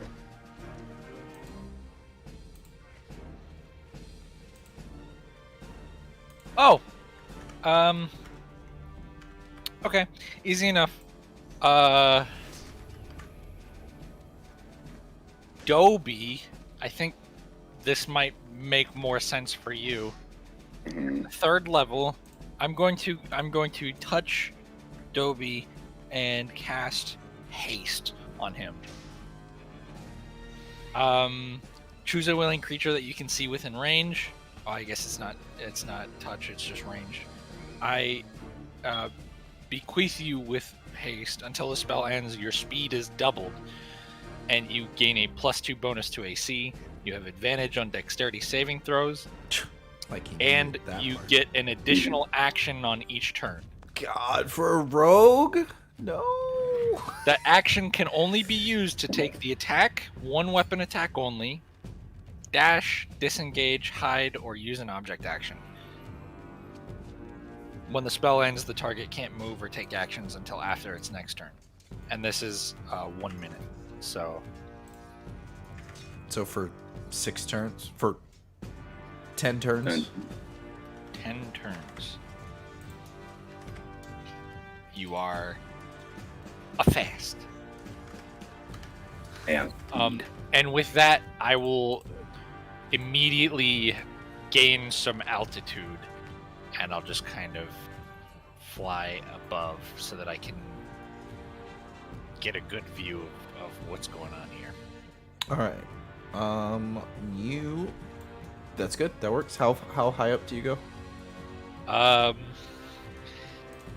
want to say like a good 35 Neighbor? feet. Oh, yeah, 35 feet. Cool. That works. Dobie, it's your go. one whole turn. Okay. Ease. Then I'll wait till 0 goes. Then I'll use my turn. That works. One of the manticores is going to go. They are going to... You see it immediately jump up and fly towards you. And it's about 15 feet under you. Uzaris. Okay, fight. The Okay, other one so jumps now up and we're playing in flies. 3 dimensions. Yeah, we are. Thanks for that, bud. Oh, yeah, I guess I did this. Then the other one begins to fly towards Uzaris. It's going to notice you guys. And then there's going to be an exchange. This one's going to... Oh, wait. The Mind Flare goes next. And then it's going to head towards...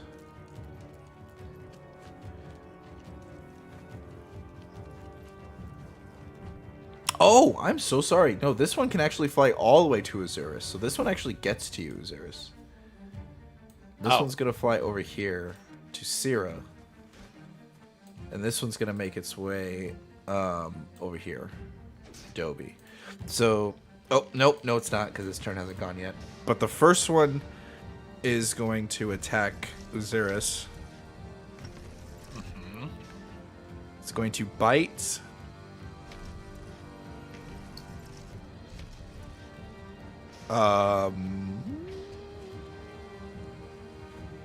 It's gonna just make 3 tail attacks at you.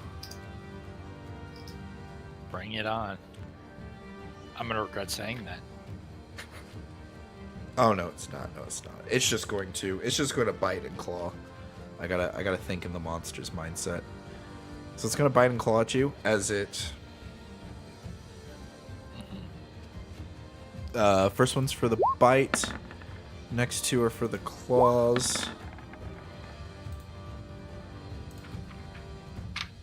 That's AC's going 14. AC's 14.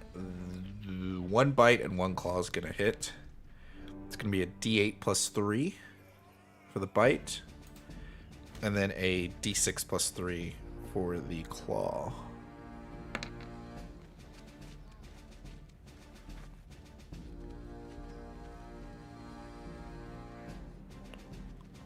As it swings, it goes in, barely grabs onto your foot and starts clawing at you a little bit as you're able to push off of it and escape as it 11. deals, 11 points of damage. Owie. This next one's going to do the same thing to Syrah.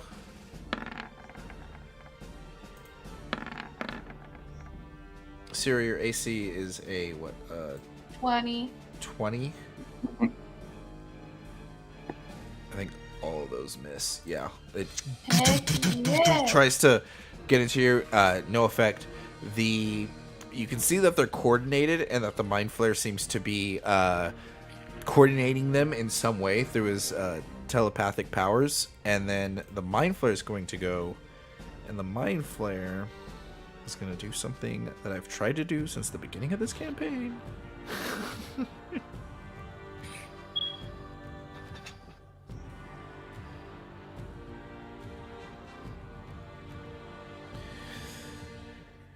It holds up its tentacle hands, and you see this purple energy begin to charge up, and it shoots out this psychic energy in a 60-foot cone. Oh. Everyone make a DC of 15 save. Of an intelligence saving throw. Oh, thank God. 7. Kate, I cannot hear a word you're saying. Oh, never I mind. was giving 5 to Dobie. You're saying to save? Never mind, it's a 13. And if I get 5, it's an 18. Oh, Dobie Is that saves. Uzaris? Alright, I only got 3 more of those. Oh, it's each creature. I just friendly fired upon my manticles. It's a Mind Flare thing to do. They don't care. 14. So I didn't make it. Did not make it. One of the manticores did not make it either. Sarah doesn't make it. Man, Me damn. with my 9 plus 9 intelligence? Oh man, so it's gonna be 4d8 plus 4 psychic damage, and you're going to be stunned for 1 minute. Damn. Oh, I'm stunned the jeez. whole combat. Ah! Gosh, freaking. Each creature can repeat a saving throw at the end of each of its turn, ending the effect itself on a successful one. So you guys will take 16 points of damage, and you are stunned. Uzaris, you fall out of the sky. Oh, Jesus. How high up were you? 35 feet? All right, that is 3d6s. Damn. As you, well, nope, there's rubble there. So 2d6s. So you fall in the rubble. You take another 9 points of damage on top of that. So so 12 from the So from the 16 fall, from the Mind Flare, and then 16 and then 9 from the fall. 9 from the fall. I'm at a whopping 9. There goes the bird. Then the Manticore, I think they both failed. No, one of them failed. I'm at 8. The Manticore is stunned as well, and is also going to take the full 16 damage. I really see why you made this encounter. It's by coincidence, but Yes. But you do see what do you see the plot points I'm putting in? Or unless you're talking about the combat, then I do. I'm Kate sees the plot points. combat. I mean, obviously, yeah. Whenever I make combat encounters, I do not think about the party whatsoever. So if any combat encounter occurs, it's literally by coincidence. But most of the time, I'm doing it for story. Yeah. Yeah. He's No, like- it makes sense. Okay.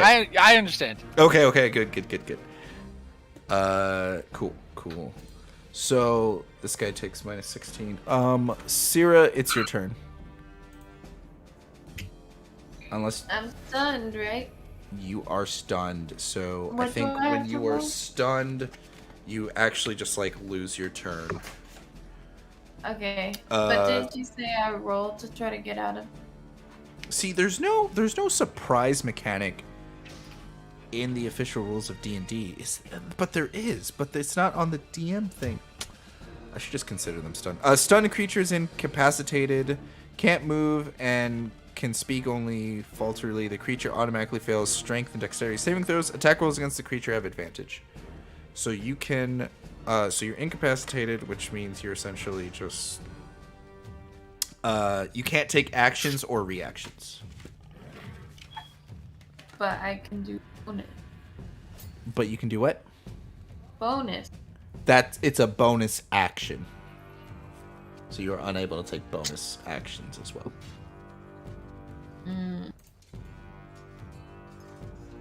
So I do that. Yeah. You can roll to see if you come out of your stun. Hang on, right Okay. back.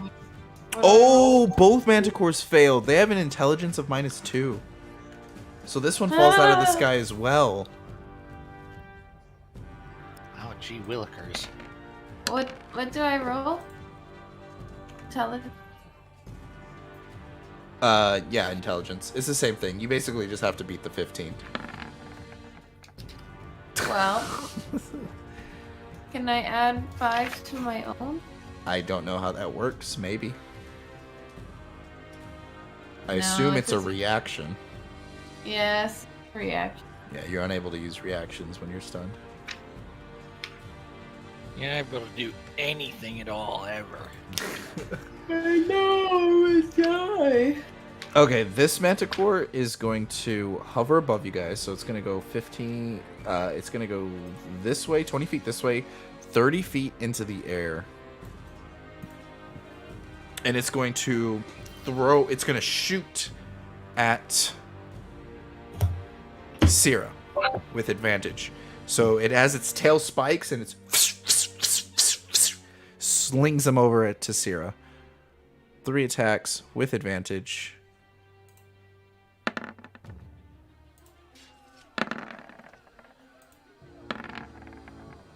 Oh, no 20s. Having an off day. 2 of those hit. So you're going to take 2d8s plus 3.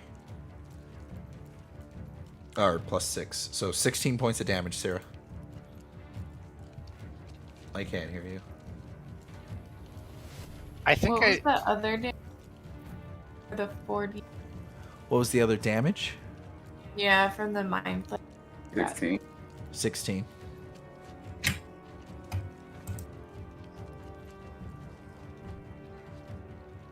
Again, these manticores seem like they are in excruciating pain, like they grew too fast, and they're confused and frightened. But the mind flare is keeping them as calm as he can through his telekinesis. Uzaris, it's your turn. I guess I My make a turn. roll. Make a roll. My Need a turn. 15 intelligence. Hell, my turn. It's my turn. Oh, it's your turn. That's right. You said thank you. You said you're holding your Okay. turn till Syrah. I'm gonna go left. I'm gonna go straight. All right, bet. Oh, that's right. You can't make right turns. But Oh your speed is doubled. gosh. Yeah, I can go left a lot quicker. Thanks, man. That's hilarious. Oh no. 27. That's a hit.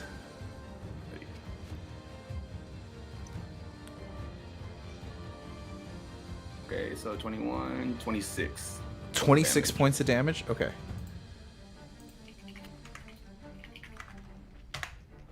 This Manticore's bloodied. As you run up beside it, and as you're running next to it, you slice through its rib cage. Now you're behind it, the tail wavering in a menacing presence in front of you. You have another action. But you do not get another sneak attack. Damn it. Yeah. I mean, I'll just go for the regular hit then. Why not? At this point, because what else can I do? Wait, doesn't it take an action to apply the poison? It does. I thought about that, but also I only get to use it once. I'm like, so I need to hold it. Oh, that makes sense. Yeah, it only gets one use, and then it has to recharge. Go ahead and roll. See if you make another attack with advantage. Ooh. Oh Natural my 20, gosh, then natural 30. 20. So it's gonna be the D4. With the. Oh my god, oh. you with the D9, with and the then I'll go for it. yeah, and then add your dexterity, So it's a 9 for that one, and then I get and another then you get just another a 4 right? because of the Right. the crit. 13. How much? 13. 13. Gosh, dang. Wow. Wow.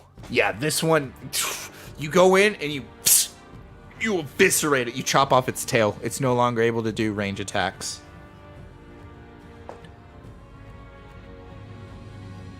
Now it's Uzaris' turn. Unless you want to move away, Dobie. Mhm. You still have a bonus action. I do. I like dodging. Can you dodge with the bonus action? Mhm. Damn. It's a second action. Rogue. Kate, I can't hear you. Dash, disengage, Yes. or dodge. Damn. Did you use your second action from He did. haste? He Oh, did. okay. He rolled a crit. And that's my boy, you know? That's what. That bird made me mad. He put me out. Okay, Uzaris, it's your turn. All right, I roll to break the thing. I did not make it. Oh no. Okay. Dobie, it's your turn. Oh, well. In Rome, let's go for it. Okay. So, 28. Do you want to apply your sneak attack? I do not. Okay. About that. Because. Okay, we'll see how this goes. See how this works. But off the bat, no. So 3, so 8. What's the 8? damage? Yeah. He's not just yet dead as you stab him. And Right, he's crawling in his own blood.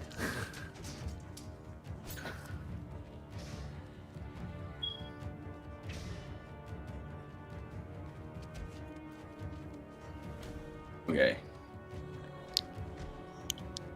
Is he like out of combat, or is it just weak? You know what I mean? Obviously, it's like dying, but will try to bite me if I run away. Well, no, never mind. I'm just gonna go for it because I can't hit anything else. Yeah, I'm just gonna. Kill it. So I can't. What am I supposed to do? Fly out here? We're 24, and then I'm gonna That's save the it, trouble yeah. for rolls and just assume it dies, unless you want me to roll for it. In which case, It's I will. dead. It's dead. Okay. Yeah, even if you rolled a 1 on your damage.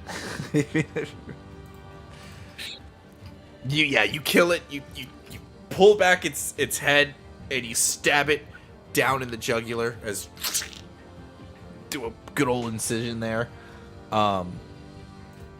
This Manticore is going to, seeing that you're a threat and the other two are not a threat, the other Manticores begin to coordinate around you. I'll help. Oh, you killed the other one. Okay, so this one's gonna go and make 3 attacks against you. Oh, that's a crit. With a bite, there's my crit. There's my crit. So it's a D8 plus 3. That's lame. So that's 5 plus 8 which is 13. So 13 points of damage, and then 2d6, 1d6. I have 16 right now. You have you have a base. 16. Or- Then both those miss. Okay, cool. And then I'm just gonna use dodge on the bite.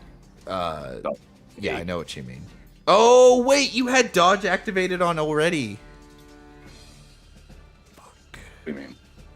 I'm assuming you used dodged again at the end, like for a bonus action. Because you I'm weren't just using expecting your dodge. turn. I'm using my bonus action. Hold after on, this turn. hold on. I missed. It doesn't matter. I had disadvantage. Good. Alright. So the 20's nullified. So he runs over and gets no hits off of you because the dodge.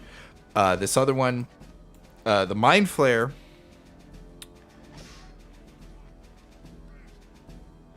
Wait. What do they get disadvantage? Does dodge do that? Yeah, dodge. Whenever you activate, so when you know your bonus action where it says you can take a dash or a dodge or whatever. Yeah. Whenever you take dodge, anyone that tries to attack you has disadvantage. Are you serious? Yeah, I thought I that's just what- half the damage. No, that's your other one. That's evasive maneuvers or whatever. That's a passive you have. So you can use your reaction to take half damage. So you can make it to where you are harder to hit, and if they do hit you, you take half damage. I bet. He's I like, can constantly dodge. All right, I Someone's didn't know like, that. someone's like, I'm a They didn't tank. give me the He's other like, one. I don't care. Yeah. Sign me up, man. But you just Damn. have to use your bonus action for the dodge. The other one is called evasion. It's not called dodge. It's called evasion. But I've just never corrected you. Okay. Yeah, you know what I mean? Yeah. Yeah, I get what you're saying. Okay. The mind flare is the mind flare is gonna see if he gets his cone blast back. And he does. And he's gonna use it again.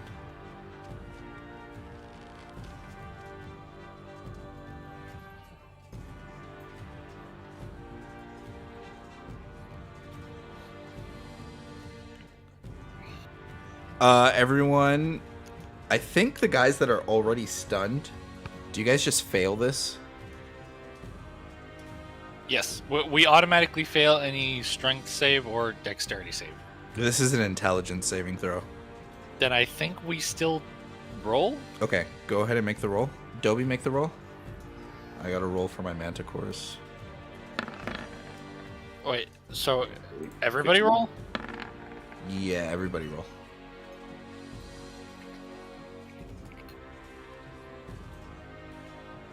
$14. And 11. Okay. My rolls are not on top. Everyone's just having a day.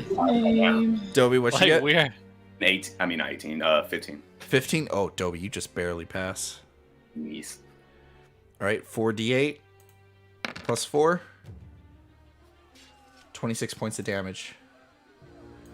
Uzurus, you go unconscious. You don't insta-die. okay. I'm in rolls. Manticore is bloodied, and other Manticore is bloody.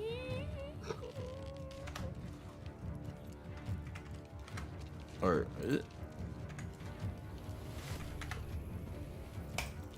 other Manticore is not bloodied. Okay, we're good.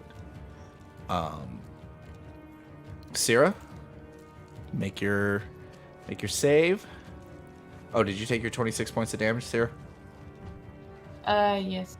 Okay. Let me do it.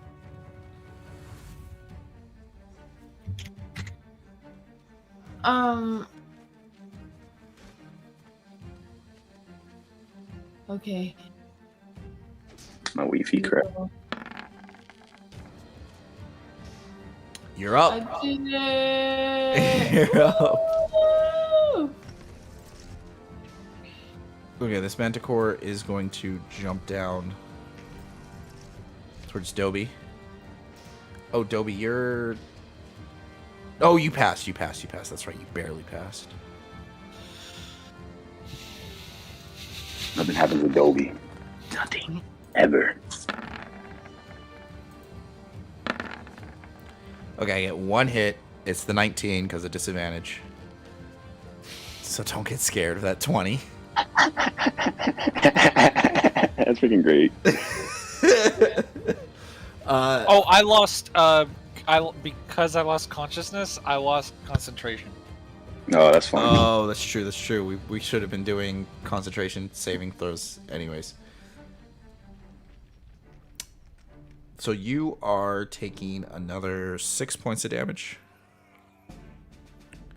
I will have that and just take 3.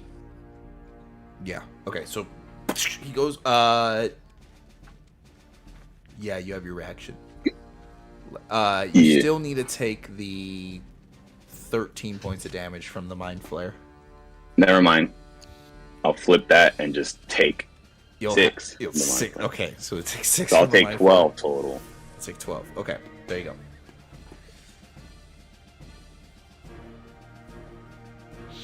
Okay, bet.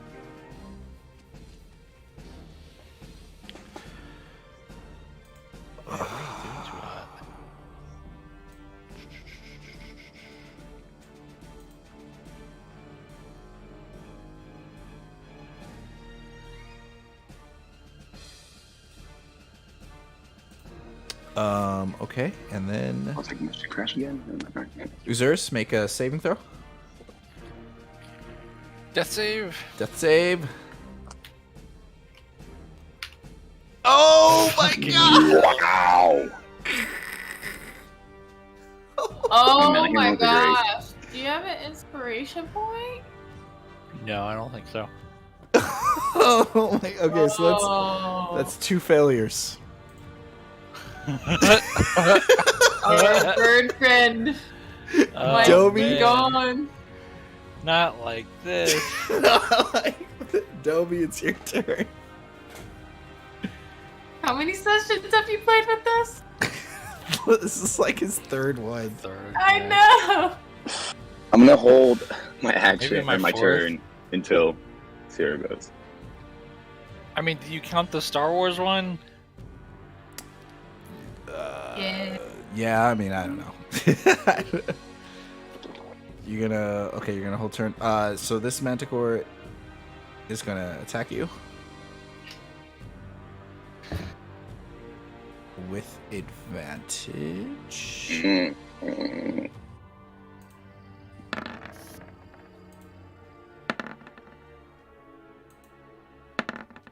Great. This is great. This is good. This is good. Okay, so that's gonna be a D8. Okay, so I got a question, right? Mm-hmm. On the whole left thing, are we gonna assume We're gonna assume you're going wherever I look? going this way is straight. Right. ahead. Okay. Yeah. Okay. Cool. I was making sure. I'm like, so I can Yeah. cheese the fuck out of this and get myself out of this scenario. But Yeah, you're good. You just like so like I we're can't go that assuming way. right. Yeah, we're assuming Correct. you Yeah, yeah, can't yeah. go this way. right. No, I can only go that way. I can't go the other way. Well, Unless okay, yeah. you What you're go- gonna have to do is you're gonna. Oh shit. What you have to. What the heck is happening? Oh my gosh. What did I do? Stop. Oh, it's passing out. Okay.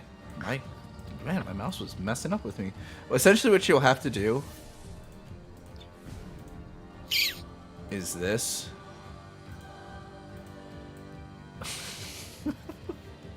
To make it happen. But at the same time, like,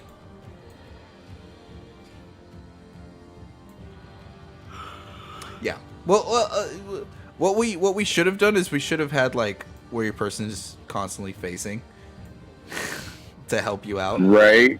So considering that you But came from this that's what I'm way, saying. your person's technically facing this way now. Does that make sense?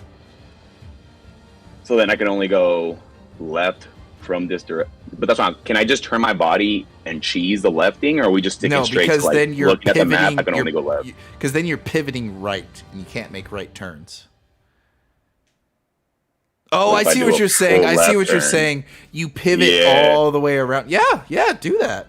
And then I'll just walk backwards for a little bit and then figure it out again. You know That's what I'm saying? fine. Like, Yeah, that works. okay. Cheese it. 'Cause I'm like, I can cheese the hell out of this, but I don't know Do if that's it. loud. Hey, no, you're being creative. I like it. That works. All right, cool. You have to That go works. out of your way to tell me. You know? So you just can't do what you want, but you know what, whatever. But all Mhm. right, that works then. So Just wanted to see. okay. Anyways, I did. So that's a D4 plus 3, 7. So 15 points of damage, and then these both hit. So then you're looking at 2d6s plus 6, so another 16 points of damage.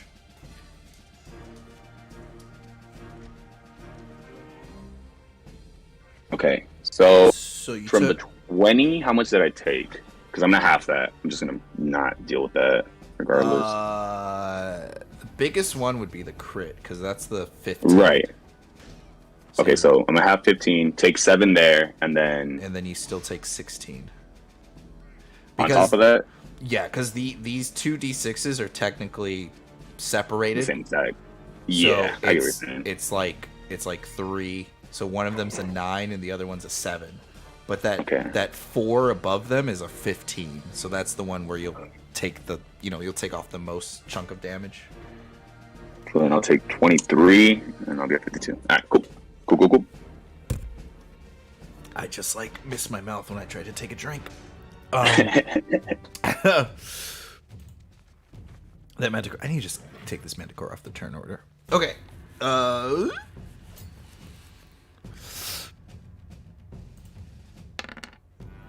Ooh. Are we getting hit again with this cone of death? Is that? Ooh, huh? That's that ooh. That's that.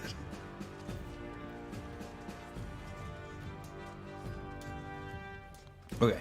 Mind Flare is going to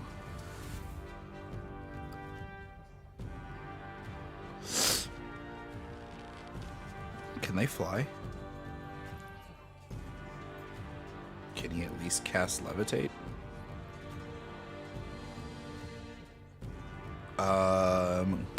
Yes, he can. Okay. I figured they could float in some way. Mind Flare's gonna float over to Azurus, and you hear the Mind Flare say out loud,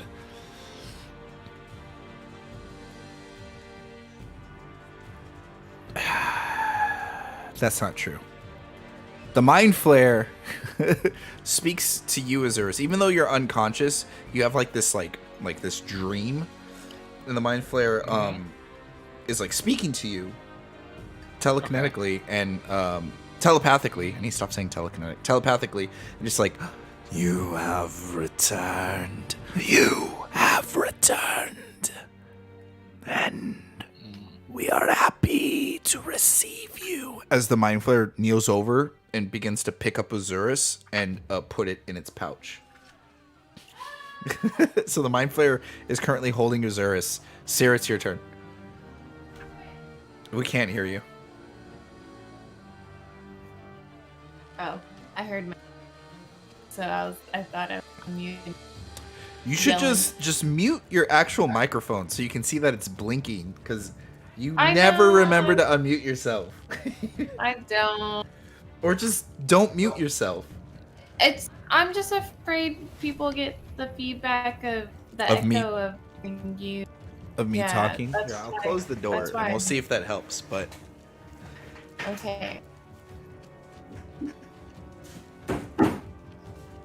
Okay. I have many to make. yeah, Azurus is one bad fail away, one roll away from death, and he's one turn away from being kidnapped, bird-napped. So he's already in the Mind Flayer's pout. No, he's in his hands. But you also know that these Mind Flayers have a habit of Teleporting. yes, Away. yes. All right. Here's what I'm gonna do. I'm gonna take a greater healing potion for myself. Okay. Plus 20. Run over to Azurus. Shove a regular healing potion in Can't his do that. little bird. Why not? He's Isn't it 10 free feet above you. movement? No, a healing potion is an action. So one, giving yourself a healing potion, you just used an action. Yes, but I thought free move the It's a free movement to get it out of your bag, but to actually drink the potion will take an action. And if you want to give a friend a potion, that will also take an action. Well, I don't want to heal myself. Okay, Can I take? that's fine. All right. I go to Azurus. I fly up. So that's 15 of my feet. Is that required? Oh, is that your item? Yeah, my item. Okay. I'm not spell. And give him a healing potion. Okay, Or- give Azurus a healing potion, just like right then and there. Yes. Plus 10. Oh, so I have 10 health now. Yes. Okay, Have I... Azurus, you get revived. So Sarah flies up there and just takes a healing potion, and while the mind flayer is holding you, and just administers it to you. Like she just splashes it on you, and you gain 10 health. You're waking up in the arms of a mind flayer. Who's Is it my turn? almost. I'm trying to decide if I have Okay. a bonus action to use.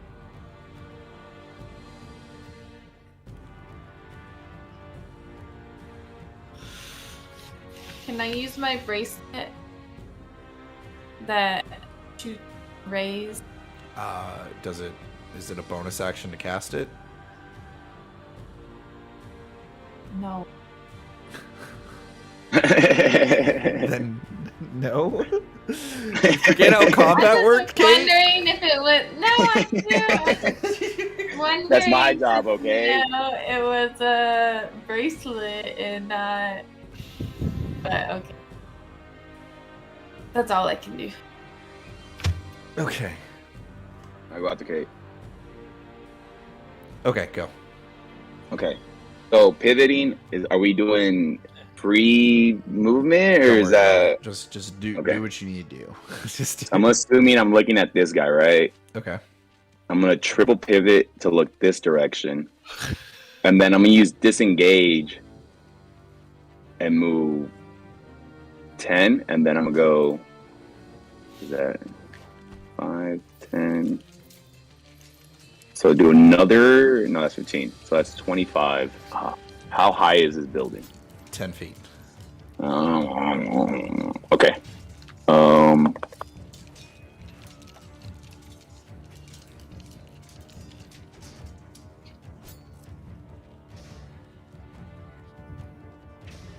And I can't use my reaction for movement, so then I'm just gonna sit there.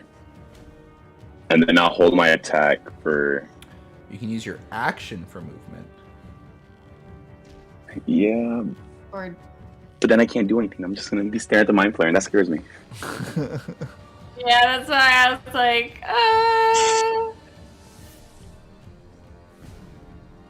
Yeah, no, I'm just gonna sit there, and then I'm gonna hold my action in case someone tries to hit me. Okay. Alright. You're gonna hold your action, so like, so to hit. Yeah. Okay. This Manticore right here is going to do 3 spike attacks to Syrah. I am going to cast shield. So plus 5 AC. I miss I all didn't- of them as your shield pops up and each spike shatters. Uziris, it's your turn. You're not considered grappled. I am not considered grappled, but I am adjacent to this mother hubber. Yeah.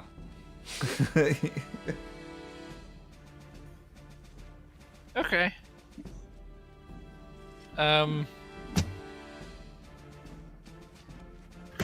So Okay, very quickly, does the one spell a turn apply to cantrips? No. So no, it does not. So you can do a spell and a cantrip. You can cast as many cantrips as you want. Okay. But you can only do one spell. Right. But you have to just be careful with how you do it as well. I'm not nitpicky. But for those of you listening, if you accidentally cast a spell as a bonus action and then you try to cast a cantrip, but the cantrip requires a bonus action, you technically can't cast the cantrip. But I don't care about that kind of stuff. But either way, yes. Oh. Okay, well, it shouldn't be a huge deal.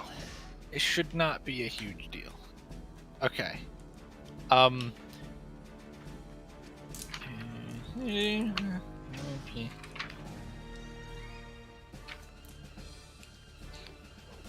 Okay. I'm gonna I'm gonna Misty Step. Okay. Oh. You Misty Step 30 feet away. Let me just do like Protects you from Okay. maybe that direction. Okay. And then how much distance did I make? 20 feet.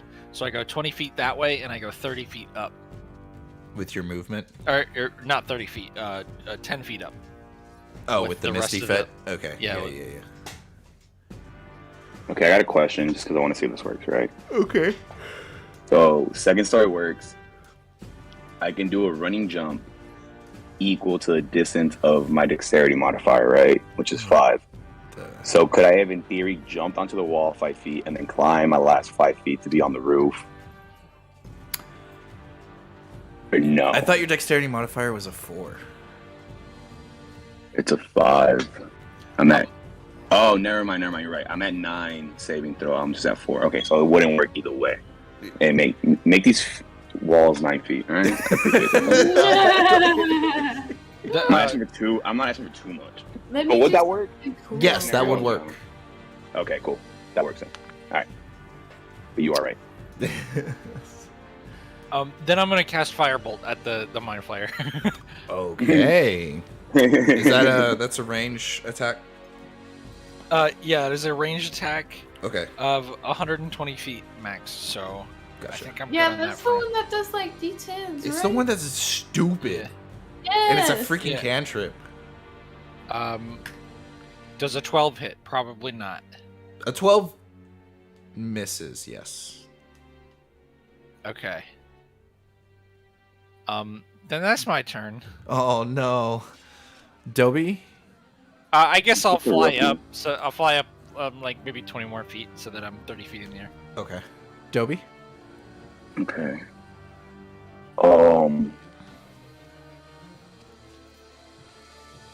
That roll would have been my death saving throw.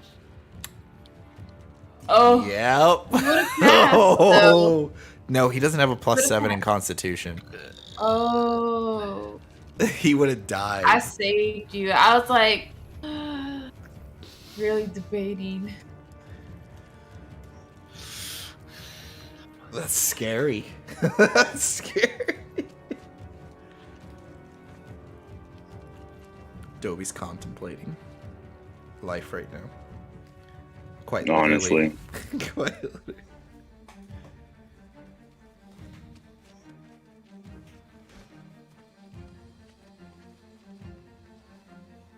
Okay. I'm gonna climb up here. I'm gonna use my action to activate my dagger. I'm gonna use my bonus action for dodge, and then that's gonna be my turn. Okay.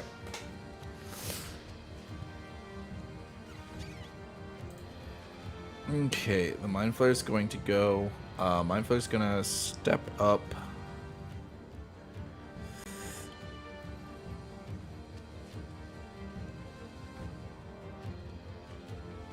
It's going to use its tentacles to try to grab Kate, and you see as it opens up its mouth, and you see this kind of like beaky, like this mouth under it, that it looks like it's ready to get close enough to you to extract your brain.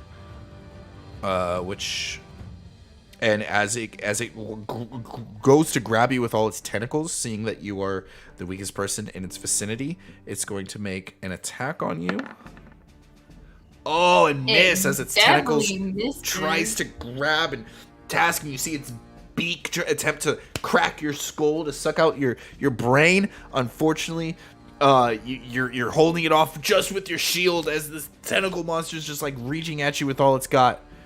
Sierra?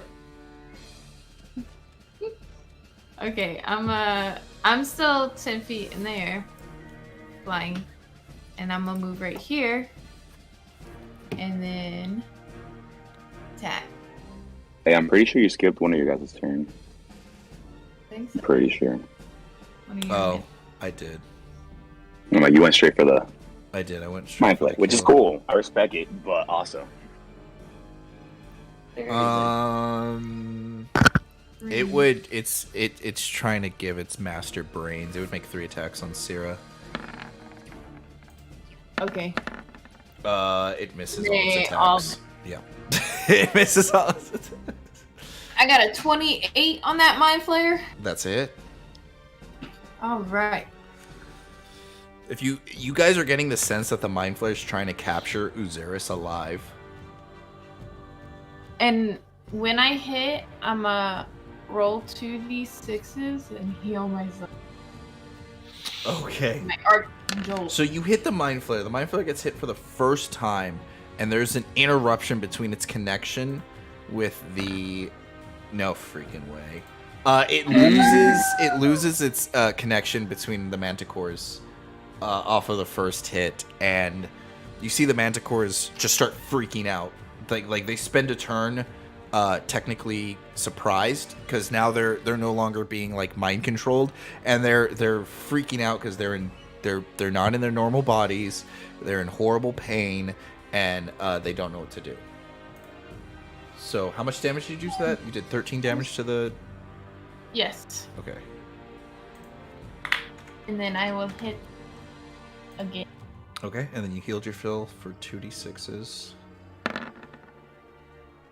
That is a It's on the 26. 17.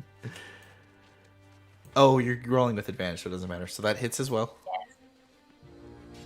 And when I hit, I heal myself yet again. So you do another 8 points of damage. And then I heal. Jeez Louise. Jeez. It is tough to kill you. I know. Okay. Okay. I'm pulling out all my special abilities, as you can see. I usually never add people's saving throws. Heal myself. There. So this Manticore misses its turn. Uzeris, it's your turn.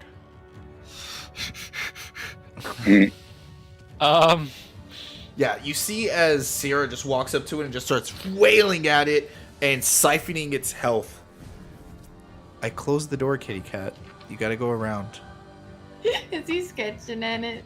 He's like, why is he's never seen the door close? He's like curious as to what's going on here. Okay.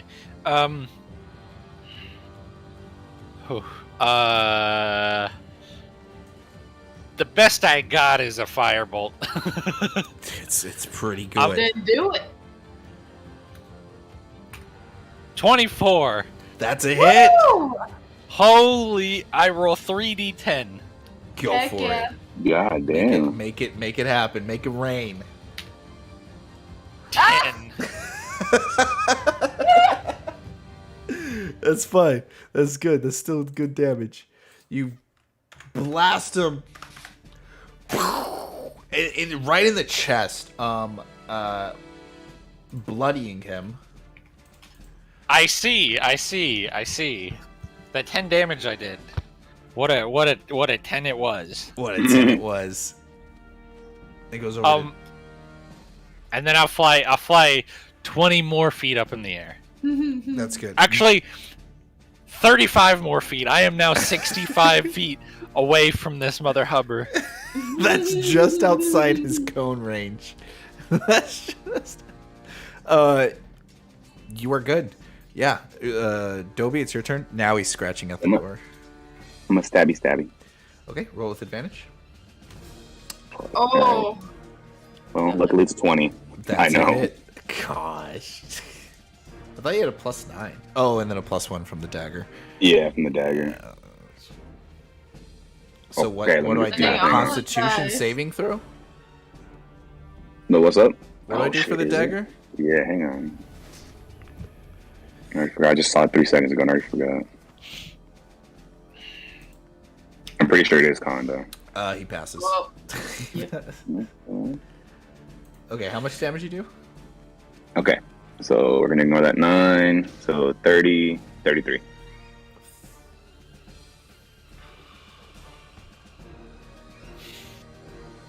Okay, 33. Yes. Jeez. How do you want to do this? woo! You do it. 'Cause I don't even know. I don't even know what this mind flare looks like. I just want to chop off all his tentacles and kill it. The mind flares, Sierra's over here chopping off tentacles, keeping it from grabbing her. And then Uzurus, seeing that the mind flare is distracted, blasts him right in the chest. He's beginning to lose balance, and you push him off the edge of the rubble. And as he's falling, he's reaching out to you. You slit his tentacles, or you grab him by the cloak, you pull him in, and you stab him right through where the heart would usually be. And then you let go, and you let the dagger slide out, and he falls and just goes splat to the concrete ground. Whereas the Manticore is freaking out. They're finally done being stunned, and they are being surprised at what's happening. They see as their old master, their creator, what happens to them, and they pounce on top of him and begin tearing his flesh apart as they begin eating him of what's left of him. Oh gosh, I'll stay away from you guys. Good. They eventually end up flying away. Well, they stay there for a little bit. They're munching and eating and stuff like that. But right behind you is the old forgery and the equipment that you need. And we will find out next week what happens with our adventurers. Oh my. Thank you guys for listening to the Roll to Start podcast. I had a blast doing this. I had fun. I want to thank all the players for coming in. You can always join in, watch us live on YouTube. That's Digital Hero 101, where you can catch us at 8 p.m. Central Time. Just don't forget, Roll to Start. Until next time, play nice. Woo! What a roller coaster. What a roller coaster. Zurus, you nearly died. Yeah, that's the dice